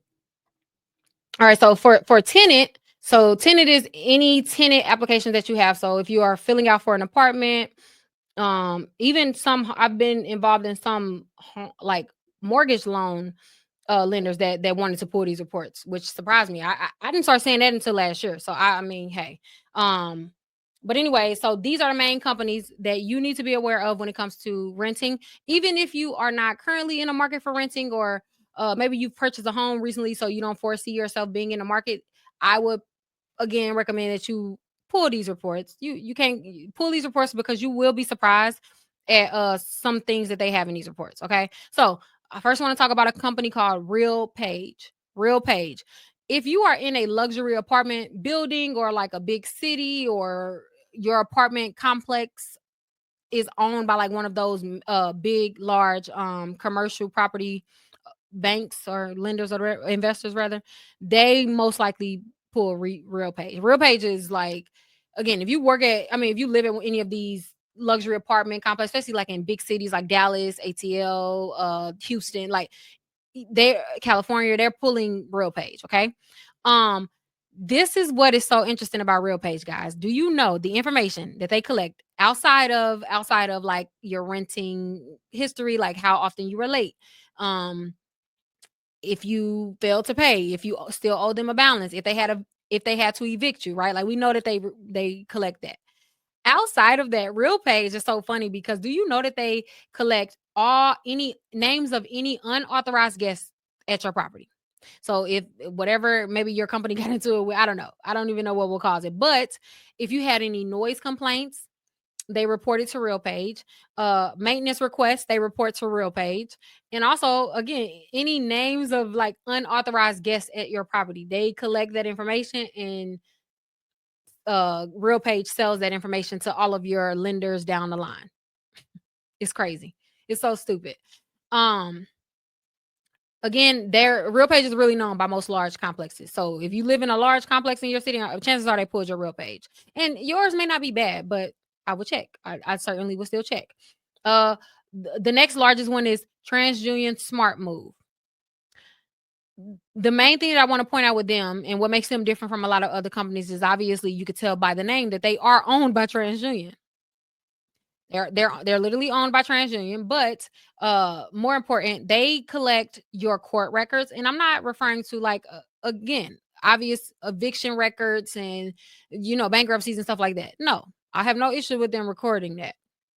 But what I found annoying is they also collect like dismissed cases, expunged cases, cases that were supposed to be hidden rather, right? Like if you don't have a high level clearance for your court case to be hidden from the public, chances are they have it. And let me tell you this, from my like experience with them, we're working with someone who actually had like it was a child support case, guys. Like it was so stupid, but and it was dismissed. But they were reporting that case. They didn't report that it was dismissed. So they like how they were reporting it, they had never like come back and updated it basically. Because that's the thing with a lot of these companies, and it's not just TransUnion Smart Move, because again, these reports are not as well known and they're not typically being challenged. The outdated information that they have is unfathomable, but also like they usually don't go back to update the records like how the credit bureaus do. They got to be more on it because we pretty much will see a copy of our credit report dang near every month, depending. Like they ain't gonna go too far without updating that we did made a payment towards our collection account or something like that, because the chances of us seeing that and calling them out is high. So they are more diligent when it comes to updating. These companies, again, they had a 30 plus year old records on my mom's report. So, you know what I'm saying? Like just to paint a picture, they usually have a lot of outdated information that you as a consumer, you're legally required a up-to-date credit report. And anything outside of a bankruptcy or a judgment that is older than 7 years is considered out of date. It doesn't matter what it is, it doesn't matter if it's verified, it doesn't matter if it's true. It is considered out of date if it's older than 7 years. Okay, so moving on. They also record TransUnion Smart Move is really big because they and a lot of lenders like them because they do the income to rent ratios. The income to rent ratios is just like the debt to income ratios, but specifically regarding your rent. Um, Also previous addresses never listed on application. So you can have just received mail at a maybe your aunt's house or whatever.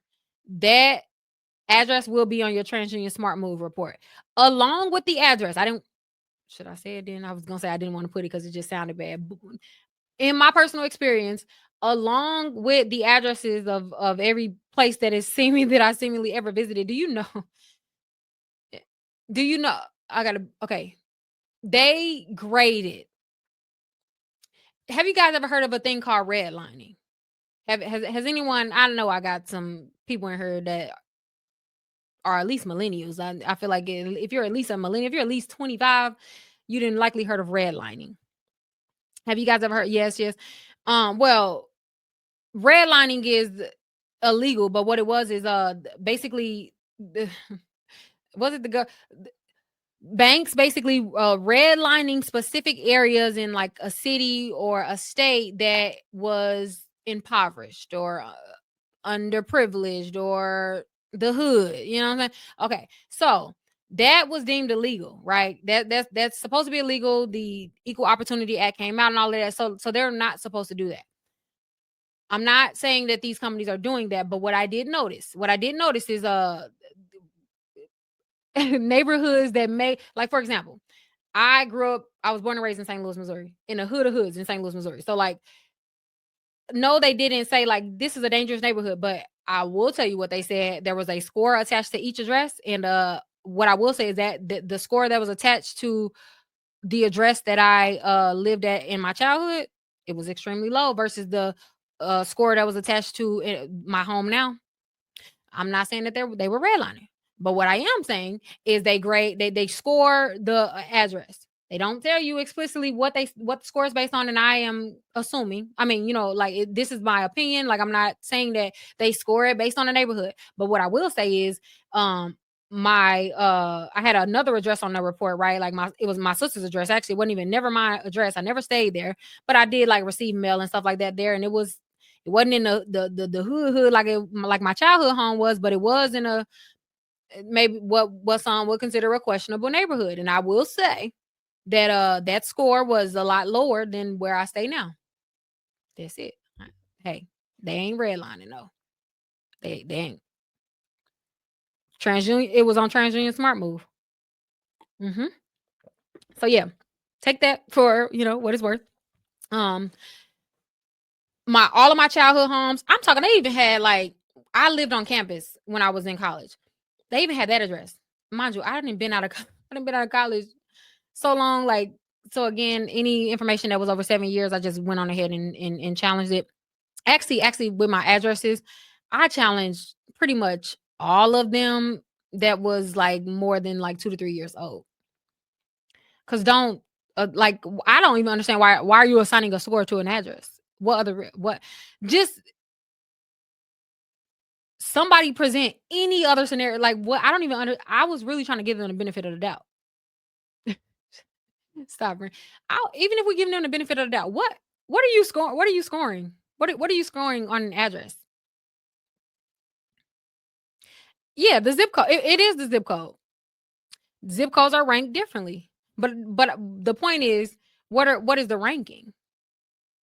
Maybe it's like the agriculture or something in the area. I don't know.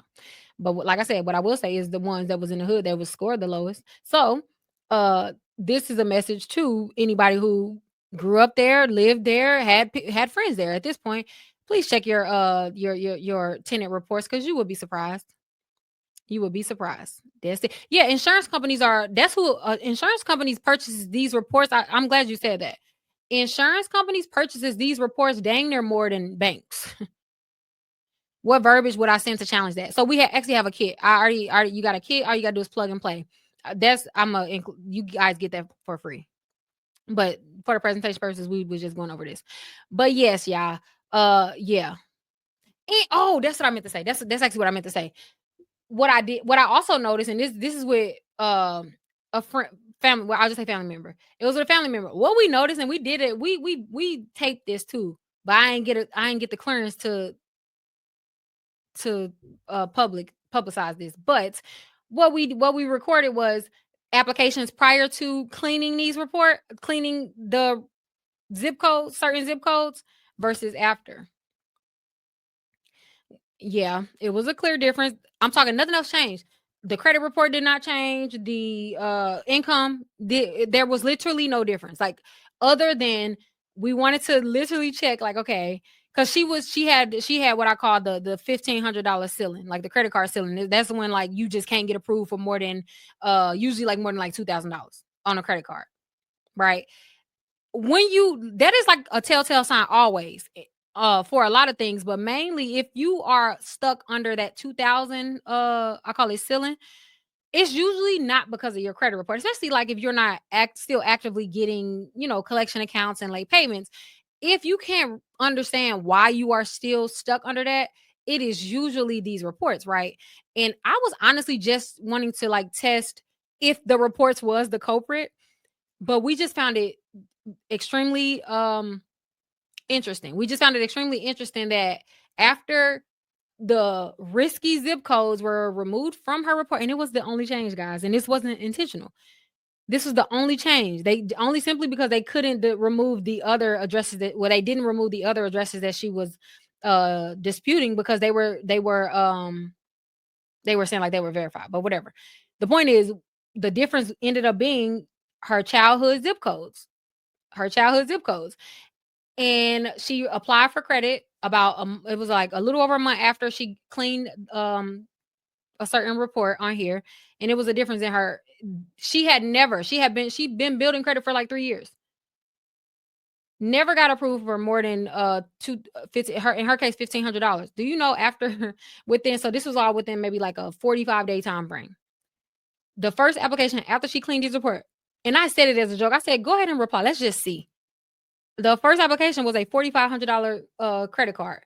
After she had not for almost 2 years, she was trying to. Nothing changed. I wanted like nothing freaking changed. But yeah, maybe it's a coincidence. I don't know. Maybe it's a coincidence. Oh, did you guys get that? Oh, I didn't say the name. So the 4 companies that you guys need to be aware of when it comes to your tenant screening is RealPage, TransUnion Smart Move, TransUnion Smart Move, Safe Rent, and then Experian Rent Bureau. Experian Rent Bureau. Experian Rent Bureau.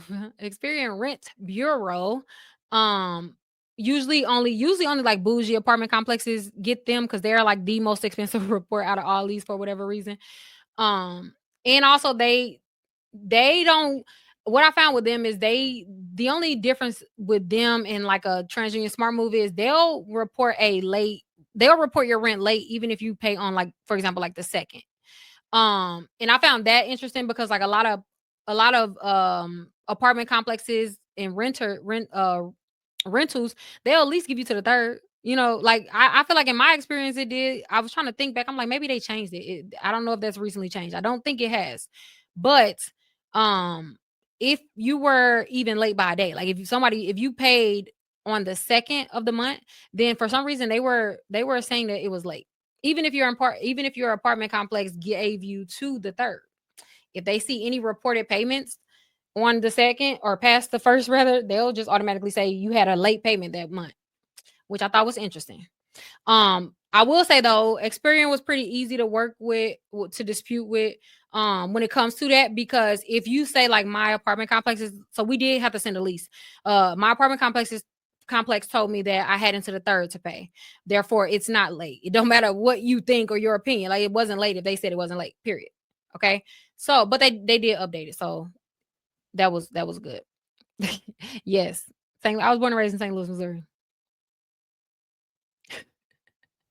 Okay, which where we at? Oh, insurance. Did we do insurance? Did we do insurance, y'all? I didn't lost count. I feel like we did employment, we did tenant, we did banking. Also, maybe we didn't do insurance. No, okay. Let's do insurance. Let me pull it. Hold on. Let me pull insurance up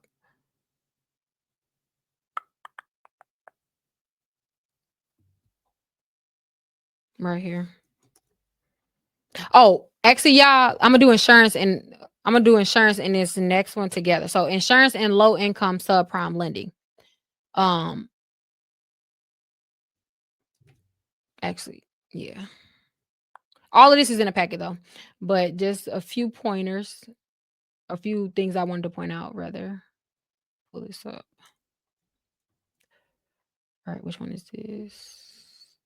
Hold on, I got too much stuff on the stage, chat. Hold on, I'm trying to. remove some photos.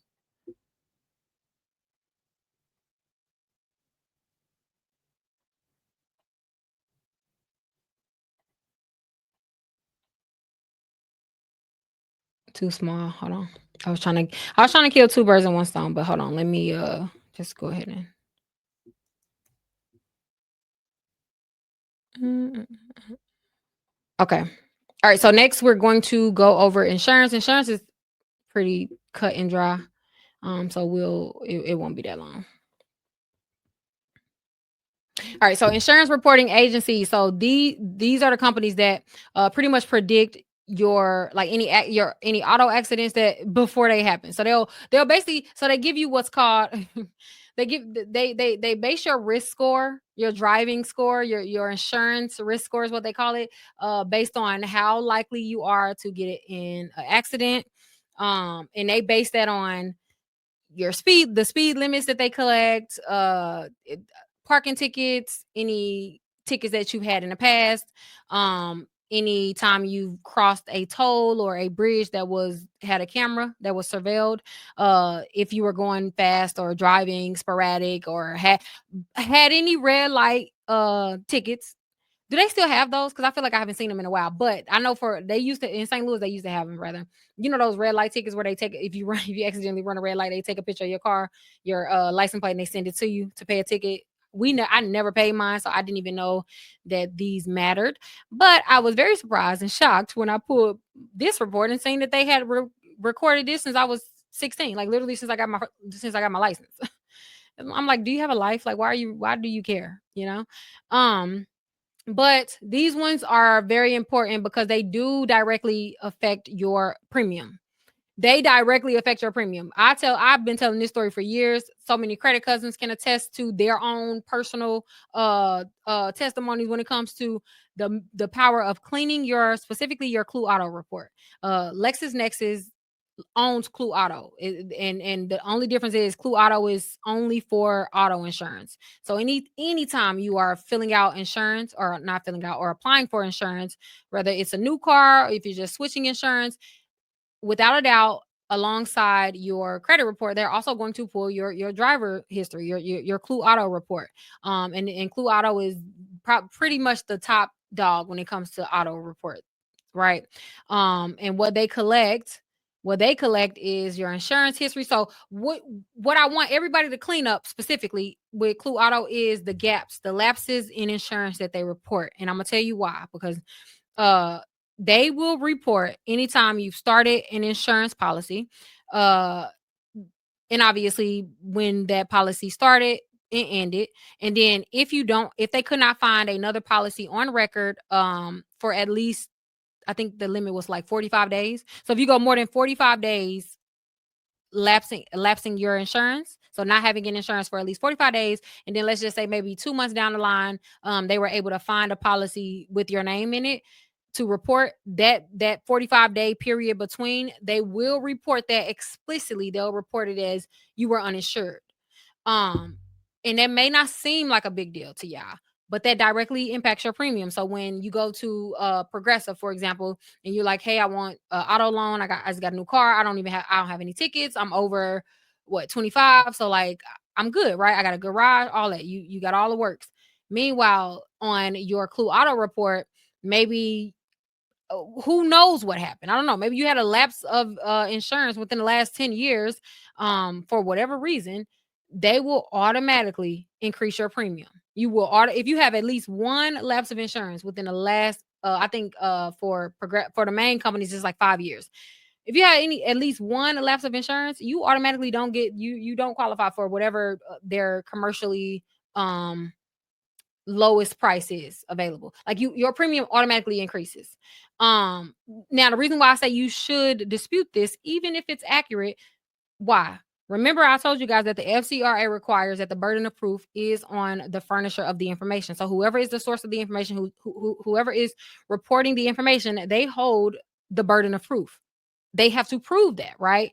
So when we challenge it, and this letter is in a kit, but I just wanted you guys to know prior. When you challenge, you need to challenge any lapse of insurance, because understand that the only way that they know that you had insurance is if they do a national search, like a system-wide search, to see if there were any policies recorded with your name on it, right? The problem with that is they only check about 99% of companies, 99% of insurance companies. I don't care if it's only a 1% difference. You can't tell me I wasn't with the 1% just because you didn't see that I was with the 9. You get what I'm saying? Like that is not an explicit fact. You can't prove that. The burden of proof is not on me. Okay. Unless you can prove without a shadow of a doubt that I did not have insurance, you cannot just explicitly claim just because I didn't have insurance with your friends that I just didn't have insurance. Right. Now the letter is obviously worded a lot more professional. But the point is that literally is a difference of hundreds of dollars usually. And insurance is already high as heck as it is. So please, any lapse of insurance, even if again you did have a lapse of insurance, make them prove it. Make them prove it. And I'm going to tell you right now that they're what they go off. They literally go off if they can find the insurance policy or not. And they'll say, "Well, we work with the pretty much the whole industry," and they use vague language like 99% of insurance companies report to us.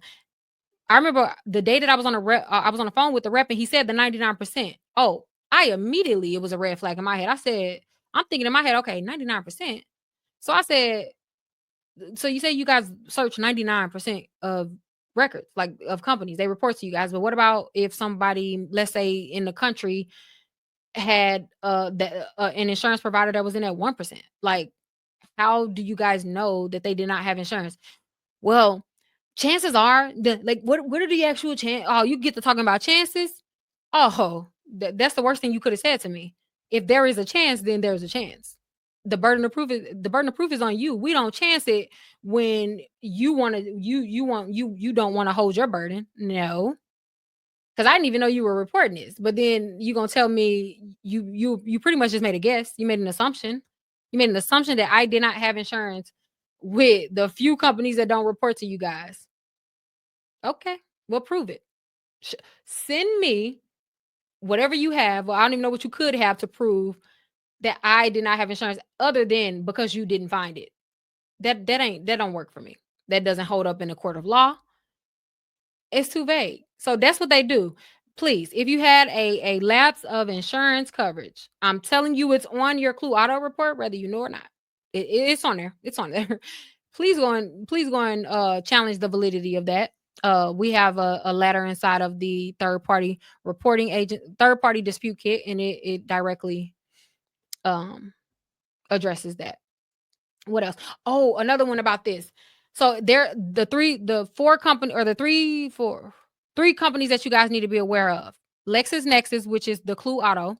So when you go to retrieve these reports, when you go to LexisNexis, and this is in the kit as well, you have to send LexisNexis a letter or explicitly state for them to send you your full file disclosure, because LexisNexis is a conglomerate of like 12 different reports of in different industries. So sometimes when we say, "Can you send me my LexisNexis report?" they will literally only send you like a freaking 20% reduced version of your report. They won't include everything.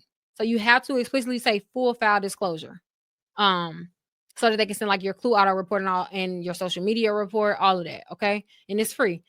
So then we have a company called MIB and a company called Milliman. These companies, I want everybody to know. I want to shout from the rooftops about these companies, because this one was just like sick to me. I don't know why. It just don't. It made me uncomfortable.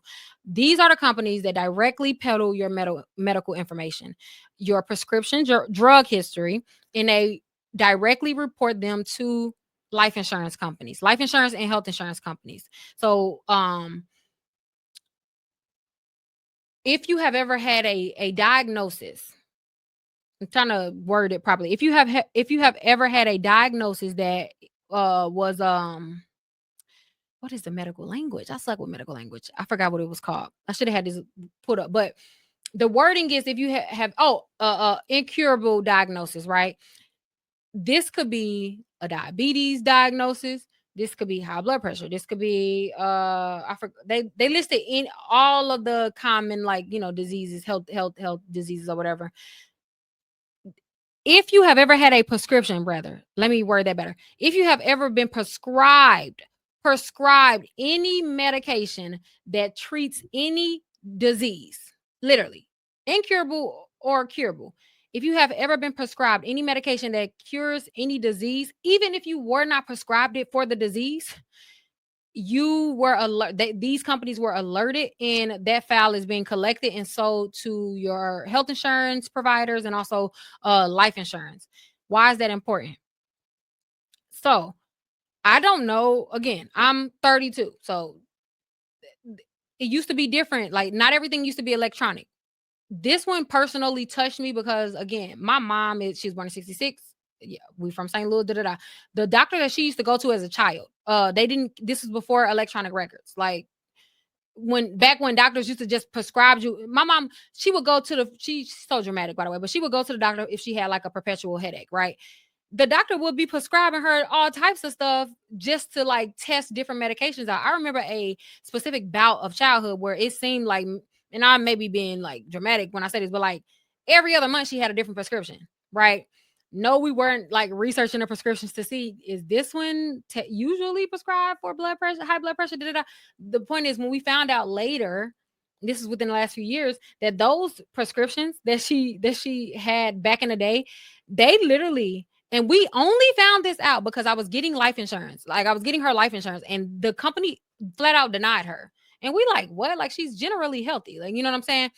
Do you know that they told us that because of her MIB report, because it listed multiple ongoing incurable diseases, that they basically assumed, right? Like, that she had all those diseases, even though it required like a physical. I mean, we had to get blood work, we had to get a lot in order for them to approve her. And it wasn't even her blood record, her blood work didn't even come back with those diagnoses. But the very fact that she picked up prescriptions in the 80s, in the 90s, for medication that was assigned or grouped with those illnesses, they automatically assumed that she had it and she was just riskier. They literally would not approve her until we cleaned it.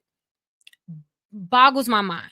And the reason why I say, like, this was disgusting because, again, if you were on any state assistance, like if you had health insurance through the state at any point, but especially like, back in the day, they didn't them doctors be prescribing you any and everything. Like, it, like, that is a known thing. They will literally, they don't really care. Like, there's usually not a personal relationship between your provider and the patient. Like, they'll literally just, oh, that been bothering you, okay, you must got this. You know what I'm saying? Like, they so casually prescribe these, and as a patient, we at least we didn't used to. We didn't really look into those things. We didn't have all the resources available that we have now. Who knew that 20, 30 plus years down the line, those casual doctor visits was the reason why you wouldn't be able to get life insurance or health insurance. Like, insane. Insane. Um, so please, if you have your parents rather, if you don't pull them for yourself, pull them for your parents, please. Because, like I said, especially if they were ever on like government insurance, because they didn't care. Like, a lot of times they would just literally prescribe the generic version of medication that could be technically considered medication for diabetes, maybe. You know what I'm saying? Like, prescriptions are interchangeable a lot of times, especially back in the day. But so make sure that you are cleaning all of those reports, all of them, because it does affect their health insurance, their life insurance, by a lot, by a lot. By the grace of God, after we did clean that report, she was able to get approved. But I just thought that just blew my mind. I was like, what? I was recently denied my second life insurance for this exact reasons. They were asking about prenatal meds, and I had to challenge. You see what I'm saying? Like, it is so crazy. Yo, don't let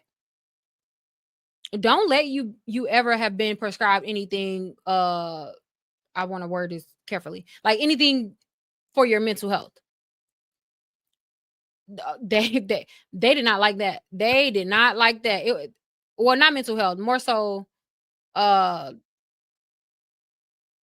let me just keep my words on that. Just please check your reports. Millie Man, MIB, specifically for prescription and medical history, basically. And then LexisNexis Clue Auto for like car insurance. Just pull the reports. Just pull the reports, because I don't want to keep making like claims against them. But just pull your report and you will be surprised. As you can see, based on the comments, a lot of people also have dealt with this. Mhm. Deny because of prenatal meds. Like, are you okay? Like, are you crazy? So it's so insane. This country is so insane. The prescription that I'm currently on is technically for high blood pressure, but I take it because of a much different reason. Wow, I did not know this.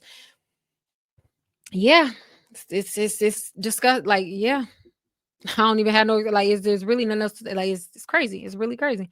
Um, what else? All right, last two. So these two I just wanted to bring to you guys' attention. This is for low income or subprime lending agencies. Why are these companies important? Okay, so payday loan companies are typically going to pull these reports. Any like if you do apply for any government assistance or anything like that, they will pull these reports to see like your history. Low income housing. I'm trying to think off the top of my head, but anytime you have a thin credit profile, they'll supplement with these particular reports, these three companies: Clarity Services, Factor Trust, and Teletrack. Okay, so those three credit or consumer reporting agencies, they usually are supplying your reports if you have a thin credit profile. So if you have more than four accounts open, your credit profile is considered thin. So when you apply for credit alongside your credit reports, companies will often pull these reports because they will, like, give them a bigger picture or paint a more clearer picture of who you are as a consumer. How risky do you appear or seem? Any information that they collect is anytime you've ever gotten a payday loan, installment loan, including buy now, pay later, guys. Yes. Starting in 2025, buy now, pay later. I'm talking anytime you do the four payments, affirm, whatever you want to call it. What are those things? The buy now, pay later. Y'all know what I'm talking about. Affirm. I'm is at the tip of my tongue. I know the companies, but I can't think of them. Y'all know what I'm talking about. The buy now, pay later accounts. It's gonna really bother me. Somebody please put it. Klarna. Thank you. Afterpay, Klarna, Affirm. So those companies, those are now being collected on Clarity Services, Factor Trust, and Teletrack. Teletrack. Yeah, all of those companies. Yeah. So as of 2025, guys, they are starting to keep a record of that.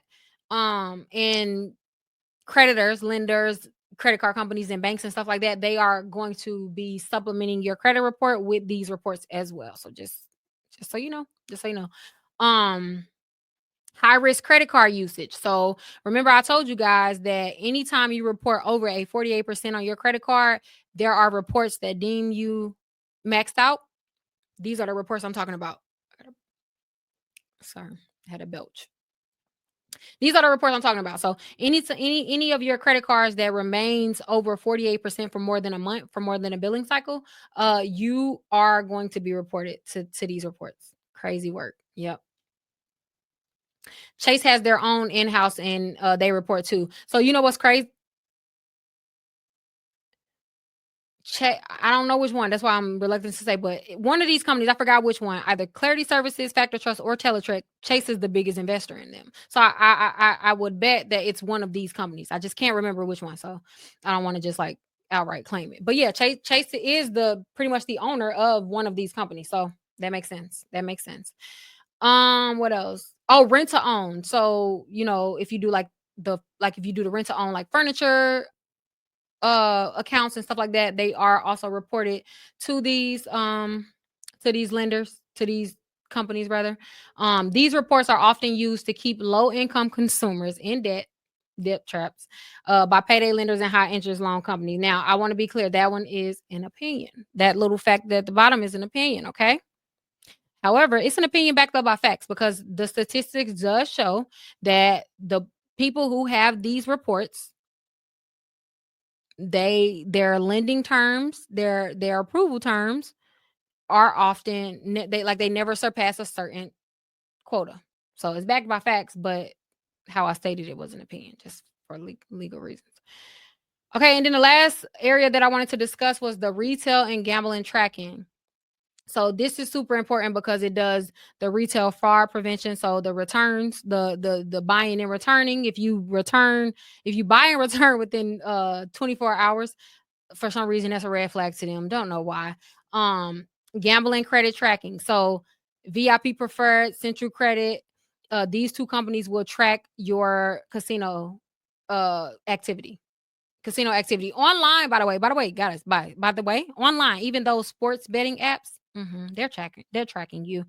You have too many records in these, or if you, I don't know the limit, but I do know that if you have too many instances using them, then they're sending it to your lenders, your credit card company, and if they feel like, oh, maybe this person has a gambling problem, then we're gonna either reduce their credit limit, or we're just not going to approve them.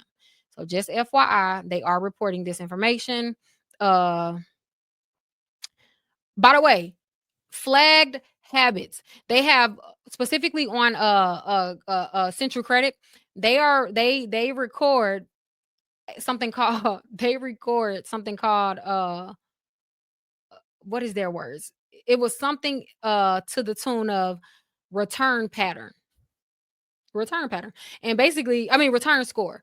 And what it said is it tracks your return pattern. So it looks over the course of a 30-day time frame, right? Because it refreshes every month.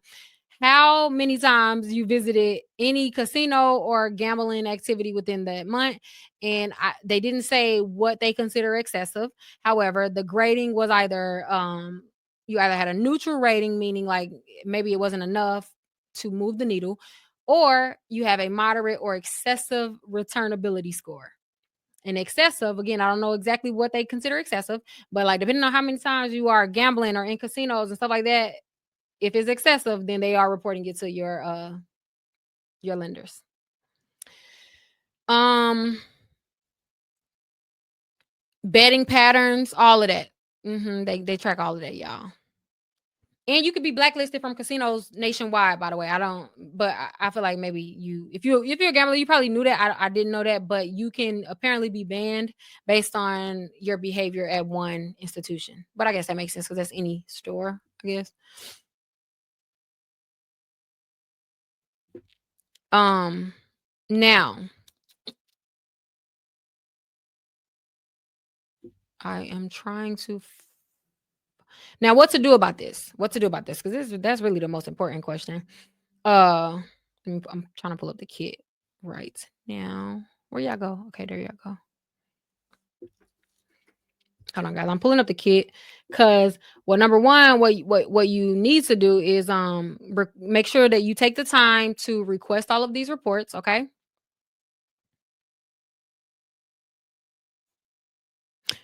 Oh, I knew I was forgetting a area. What in the world? I'm like, wait. I feel like I'm missing. I'm forgetting something.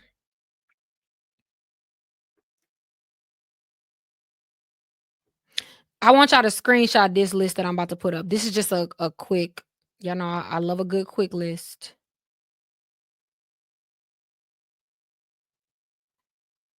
This is just to share with your family and friends.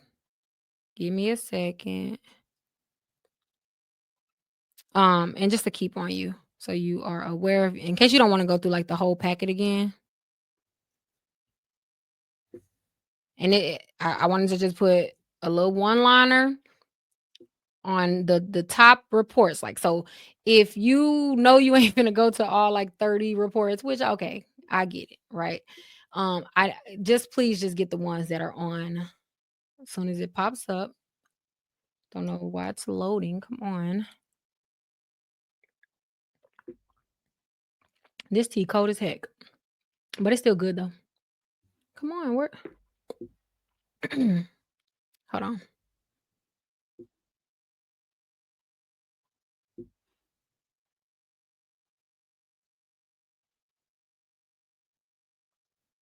Can you oh.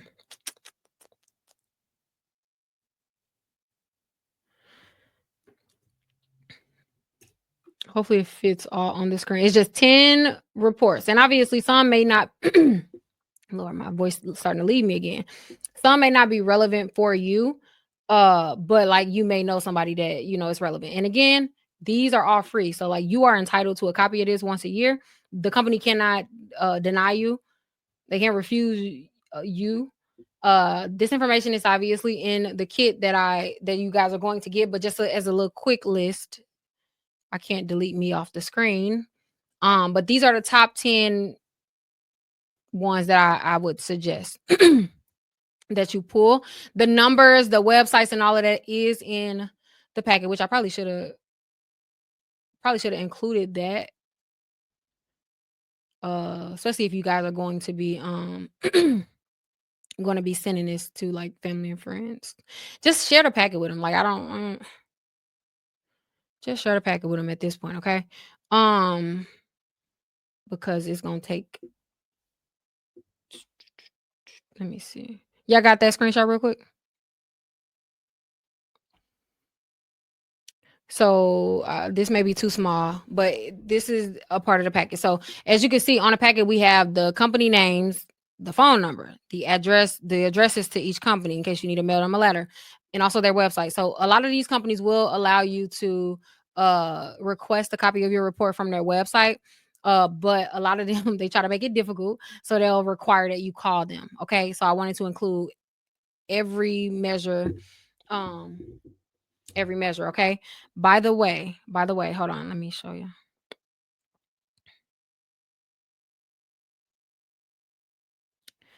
Okay. So these are all, like I said, the employment screening reports, right? Um, this is for background checks, apartment.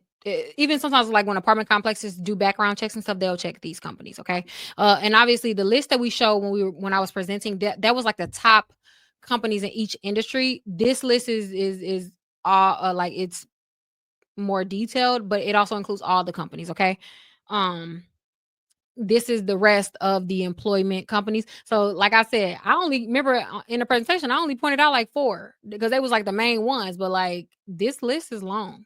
Like it's a lot of companies. It's a lot of companies. But the one list that I showed you guys prior to this, those were the top 10. Those were the top 10, okay? So employment reports.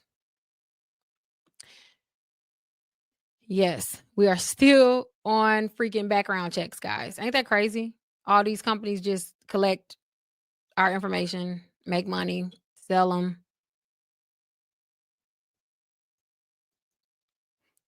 Right. And so these are the last of the background checks, which is used for in employers and apartment complexes and stuff like that. And then we have the tenant screening, which, like I said, even if you have not been evicted, because a lot of people only think that they have bad reports in here because they've been evicted. Like, no, yeah, I showed y'all the crazy stuff that they be reporting. You and your roommate and got into it, and the leasing office found out, you probably got a report.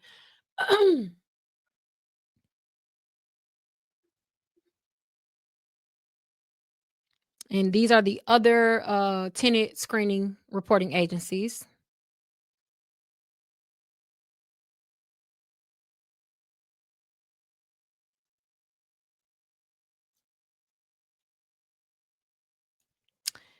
And then the banking reporting agencies, the banking reporting agencies.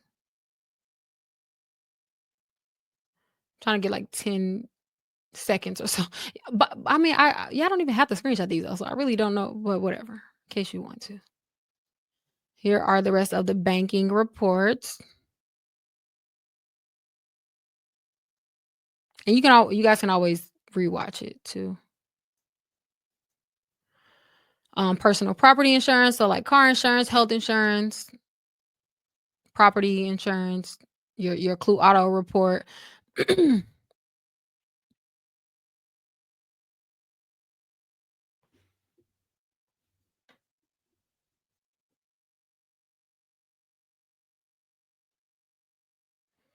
And then the insurance information exchange, which is known as IIX. I believe n- stop making statements that are not yet verified, LaShonda. One thing about me, I'm gonna insert my opinion. I got that bad. I'm learning. Lord help me. Medical screening report. So that's like the prescription agencies and stuff that we were just discussing. If you don't do that, if you don't do the medical screenings for you, please do it for your parents. Please, please, please, please, just do it for your parents and any elder in your family. Low income and subprime. So they call it low income and subprime, but like again, anytime you even have if you have a thin credit profile, then they're supplementing with these reports. You, oh, I meant to say, what do you notice about these low income reporting agencies? Who do you notice that they're owned by? Hmm. Clarity Services, who they're owned by Experian. DataX, they're owned by Equifax.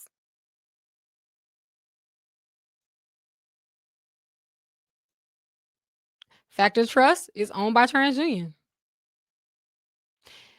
Teletrack is also owned by Equifax. I just find it so funny how like they're so public with themselves, like the umbrella of TransUnion, the umbrella of Experian, the umbrella of Equifax, and hey, this is all the information that we have on you, knowing that they own these smaller companies that collect so much more information on us and that they're selling it, but they don't ever mention that. They never mention that. And the reason why I found that to be interesting is because again, like when we given companies permission to pull our TransUnion, Experian, and Equifax report, it also comes with these reports. So that's why it's so important to clean these reports. Okay. It's so important, please, especially the ones that are on. I wanted you to know which ones was owned by the credit bureaus for a reason. If it says that it's owned by a credit bureau and it's in the packet, pull them. It is worth the 5 minutes of effort to pull those reports. Trust me.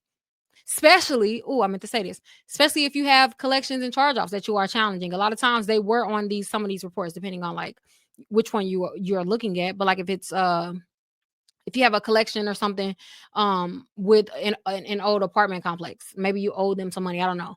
A lot of times they were verifying it based on these reports. How are you the source of your own information that does not fly, TransUnion? That's anecdotal experience. So I'm not even claiming that they're doing it to you, but based on in my experience, they were. How are you the furnisher of your own information? What? Who? No, no, no. The FCRA states that you cannot be the source of the information. You are to report the information. How the heck have you been plugging and playing with the source?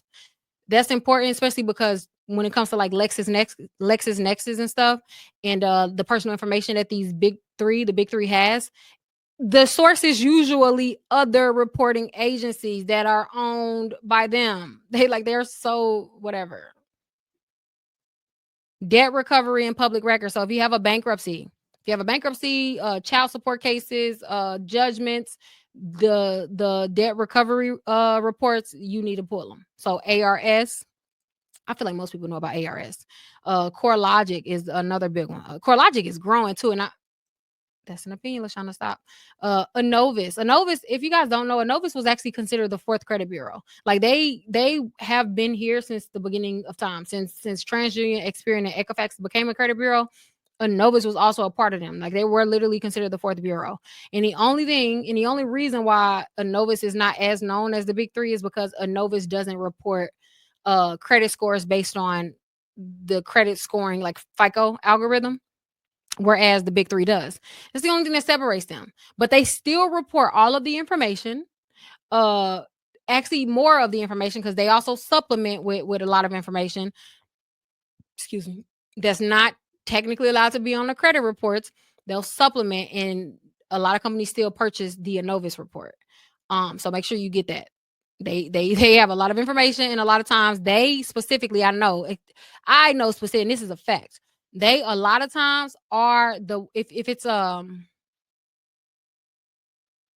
trying to think if I can say, I don't know.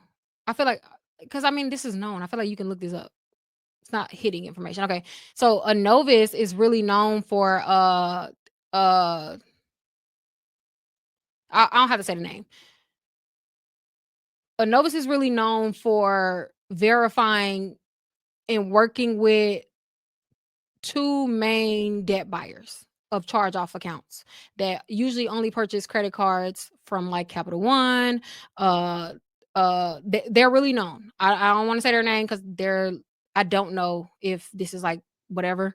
Um, But Innovis works hand in hand with them, and a lot of times your charge-offs specifically are being verified based on information in the fourth bureau report. I'll just say that.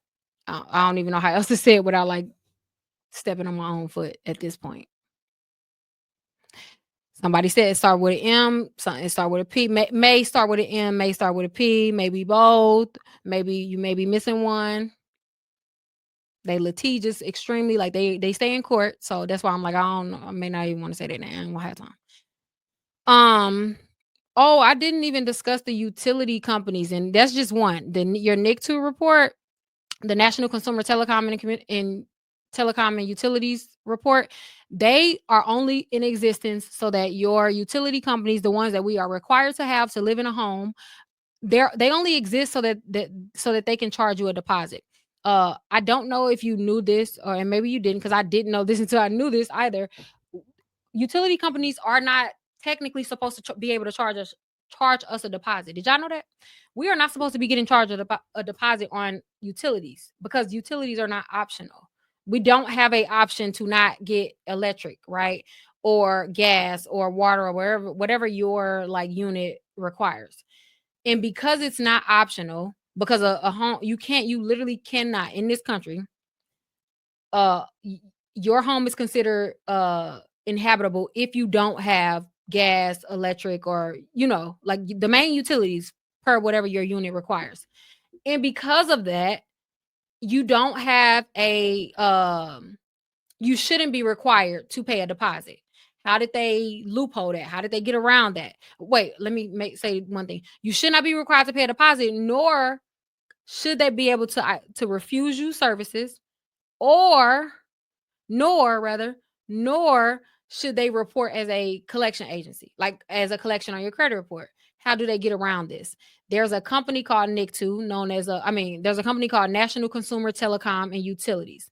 All of the companies are investors in all of the reporting agencies are investors in this company, right? But they literally are in existence to justify why they can charge you a deposit. And when I say justify, the law states that unless a company has a verified reason on why they are charging a client, a consumer, a deposit or refusing them services, unless they have a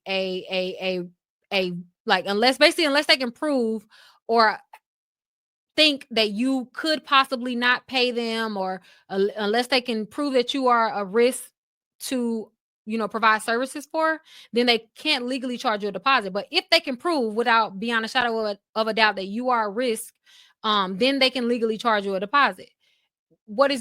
How can they prove it? Well, after freaking 2001, they made this company, and this company literally is in existence so that they can track anytime you were late on your utilities, anytime you lapsed in service, if your utilities were ever cut off, if you, like I said, late. So basically they keep a record, and if you have more than three instances where you were late on a utility, they can legally send it to this company to compile a file against you. And then every time you apply for like water or gas or wherever the case, they'll pull this report. And if you have at least 3 entries, they can legally charge you a deposit. What is the point of the law? Like that's what I don't understand. It's just like, at what point is this country going to stand on anything when it comes to their consumers? Because how you make a law and say because these services are required, you cannot refuse them, or nor can you put a barrier in front of them opening the service, which is like a deposit, or just flat out saying like, no, we can't approve you. So they can't do that unless you can justify it. Well, genius. If I was the company, why wouldn't I? You know what I'm saying? Like, it's just like, unless you can justify it, then why even make a rule? Of course they're gonna justify it. Like, but yeah, Nick 2, your Nick 2 report, please get it. Please get it. And they in Atlanta too. That wasn't even important, but like, yeah. The retail report is the retail equation. That's the one I was telling you guys about, like the returns and stuff like that. Um, the gambling reports are the main one is VIP preferred, but another one is national credit check. National credit check. Exactly. It's That's an opinion. That's an opinion. Yeah. I thought, because I ain't been live in a long time, so I was like, "You know what? Lord, I know why you ain't been wanting me to go live, because you wanted me to be prudent so I can, hold restrain my tongue. I done got on here and just messed up all the work that I've been doing, because I have very strong opinions, and I really have to stop. I really have to get in the habit of not sharing them. That is so annoying. Yeah, so that's all of them. And then in the packet, the dispute packet, it includes like letters templates that you can address to whatever companies or whatever. But it all starts with you guys pulling the reports. Again, some of the companies will allow you to pull it on their website, but a lot of companies try to make it like unnecessarily freaking difficult. And so they will require you to either call them, and then on special occasions they'll say like send a letter. Like what? Send a letter. Good question. So Fi asks, so before we even start disputing the big three, do we need to do these third-party reports first? So you don't have to do them first. Like you don't like the order doesn't necessarily matter, because you're not gonna be able to like go through all of these reports and all of the disputes before you start. This is just a waste of time. I would not recommend that you wait to start your real credit repair process, on a big three. I wouldn't recommend that you wait for these companies, because a lot of times these companies will take like 3-4 weeks to send you the report. Some of them, because they're just not as efficient as the credit bureaus. You can expect that they are going to be slower to investigate, like slower to dispute. Technically, they do still get only get the 30 days that the bigger companies get. Um, and most of them did reply within 30 days, but on a few occasions they didn't reply, and I filed a CFEB report after they didn't reply. Um, it was one other thing that I was gonna say, but I forgot. It just slipped my mind. But yeah, no, you don't have to wait. You can literally do this at the same time. Yeah, that's what I was gonna say. Like you could do both processes at the same time. I just wouldn't waste all the time of waiting until you clean all of these reports, because it's a lot. And you'll be waiting for months for no reason, when you could, still be also challenging the credit bureaus. What if I don't? Lexus said I don't have a report. Let me tell you something. A lot of these companies, you may not have a report. So if you have never overdrafted or had any bad banking relationship, then it's not unusual to not have a my bad. I forgot the mic was right here. It is not unusual to not have a banking report, right? Because those banking report screening reports only track your negative banking history for the most part. So that's not unusual. I mean, that's not unusual. What is unusual, and I will stand on this forever. If you don't have a LexisNexis account or a LexisNexis report, if they say that they could not find a foul on you, it is because the information that you presented, it just did not match whatever they had. So there's a misidentity. You need to call them and re-give them your identity, or re-verify your identity, basically, because there is not a single chance in this world, if you are over 14 years old at this point, LexisNexis has something on you. They're the main ones though. Like if you don't pull any report, which I do think you should pull at least the 10, or pull back up to 10. Okay. I think that you should pull at least a 10. Okay. Now the rest of the reports will be based on, your personal situation, but everyone needs to pull the work number, Millie Man, LexisNexis, check systems, clarity services, social intelligence, retail equation, IIE, and then those casino report. If you are a gambler or whatever the case may be, okay. I just really, really recommend that everyone does that.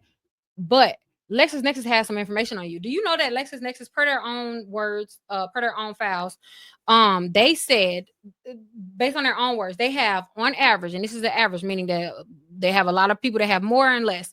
On average, they have more than 266 pieces of information on every consumer over the age of, I think the words that they use is of young adults. So maybe they're stating over the age of 18 for that particular statistic. Over 260 pieces of information, 200 per consumer. By the way, LexisNexis, that's what I wanted to show you guys. I wanted to show you on their website, because like I couldn't believe it myself.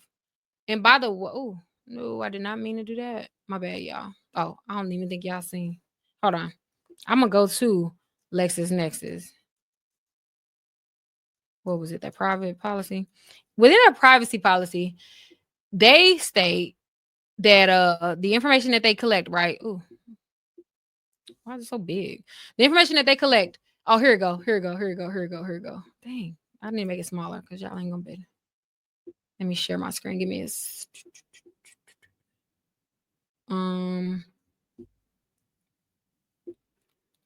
okay. Can you guys right here? All right, so this is the LexisNexis.com. So this is their privacy policy, and it says where I'm at. Which one?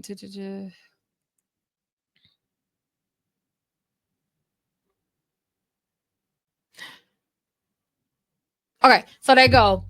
So children's privacy. Ooh, I used 13 earlier, child. Let me go correct that because they so petty. So they start collecting information on children at 14. So they go, and this is the word, and this is making me mad because they're actually lying, but whatever. They're, according to their official policy, and their words are, we do not knowingly. I hate that word. I hate when these credit reporting agencies use that word because I'm telling you, they say that. Oh, that makes me so mad. We do not knowingly collect information from children under the age of 14 or target services to children under 14. Why on earth wouldn't that?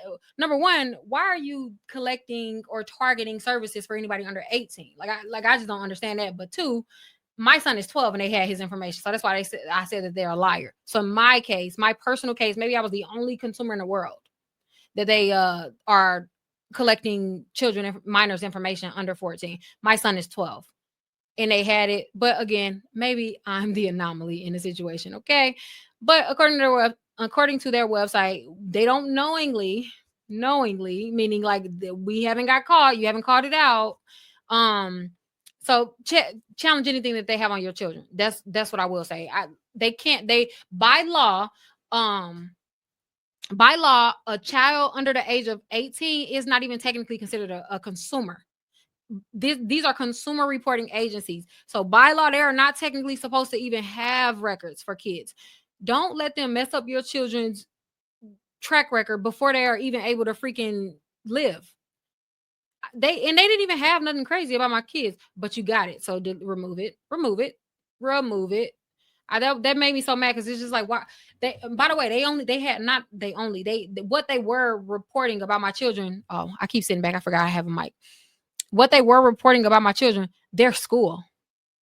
I'm sorry. Their school in school activities. What the world? Like that peed me off so bad because that who are you selling this to? And I called the school. I'm like, when did maybe I did it on in unknowingly, like, but when did I give you permission to send my child's information? It was like the it's a few members of his school that follow me. Let me not. I love the administrator. Maybe they didn't know because obviously they don't do. Let me just not go there. But I did call the school and yeah, yeah. But yeah, please pull your. I don't even know where I was going with that. Well, I do know, but yeah. Hold on. It was another thing I wanted to show you.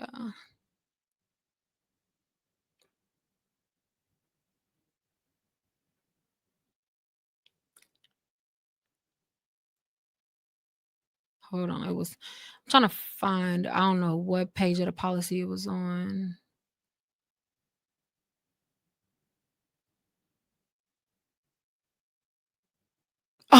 Oh, look. So for data retention, they're gonna say. So the question was like how long they retain the data. In their words, they're gonna say we retain your personal information for as long as necessary to provide the service and fulfill the transaction. Who are you talking to? What? LexisNexis is so lovely. So lovely. It was something else that I did want to show y'all though.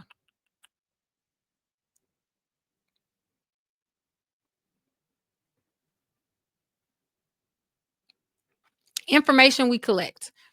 We collect information about you in 3 ways. Look, Lex, this is so they funny though. I'm not gonna hold you because look, this is their actual words. So information we collect. We collect information about you in 3 ways: directly from your input, from third-party sources, or through automated technologies. Wait, no, that wasn't the funny part. Hold on. The types of personal information that we collect directly from you depends on how you interact with us, our services. Wait, no, that was not what I wanted. It was one I had screenshotted it on my laptop, but wait, where is it at? It was the social media one.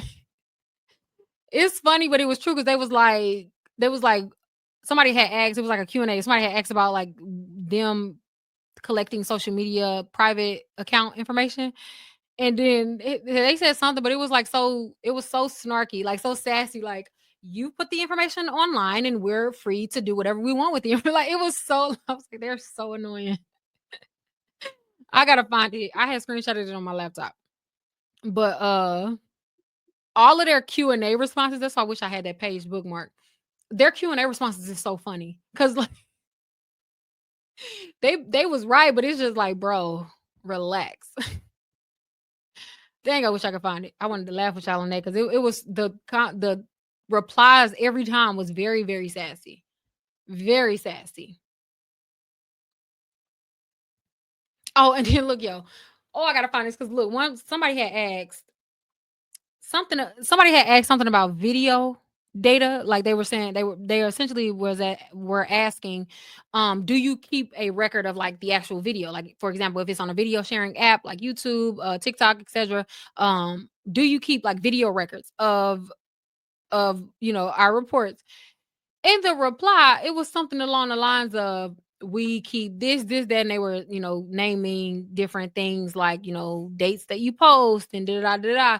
And then it was like, and under special occasions, your video content, including the wait, they said something about like on some occasions, including your video content, even the ones where one may be dancing to the same song multiple times. Like they said, I kid you not, like it was something like that. Why are y'all like why?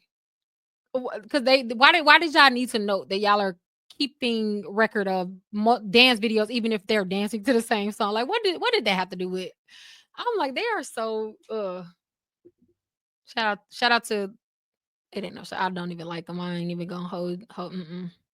Wait, but it what else did I want to show you guys? It was something else. How I get this off. Oh, I ain't even pull up the official CFPB thing. Give me a second. Is this it? Oh, I think did I pull no. Oh, right here. This is going to be included in the file, guys. And this is the official listing from the CFPB. So without any opinions and stuff like that. But like these are all the companies if you did want like the address and stuff like that, whatever. Like they'll list each company that's under the FCRA that you have a right to retrieve the report, and they'll kind of provide like a brief description of what they collect, what they provide, and all of that. So yeah, I wanted to include that as well. It was one company who has a bankruptcy on TransUnion.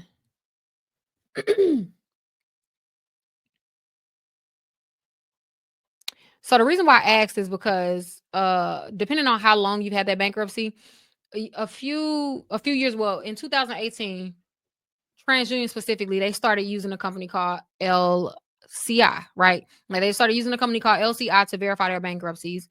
And this company, what was different about them was they somehow, some way, I don't know what they did, but they somehow, some way basically said that they were not being regulated under the FCRA because they were not technically considered like a consumer reporting agency, and it was a bunch of hoopla.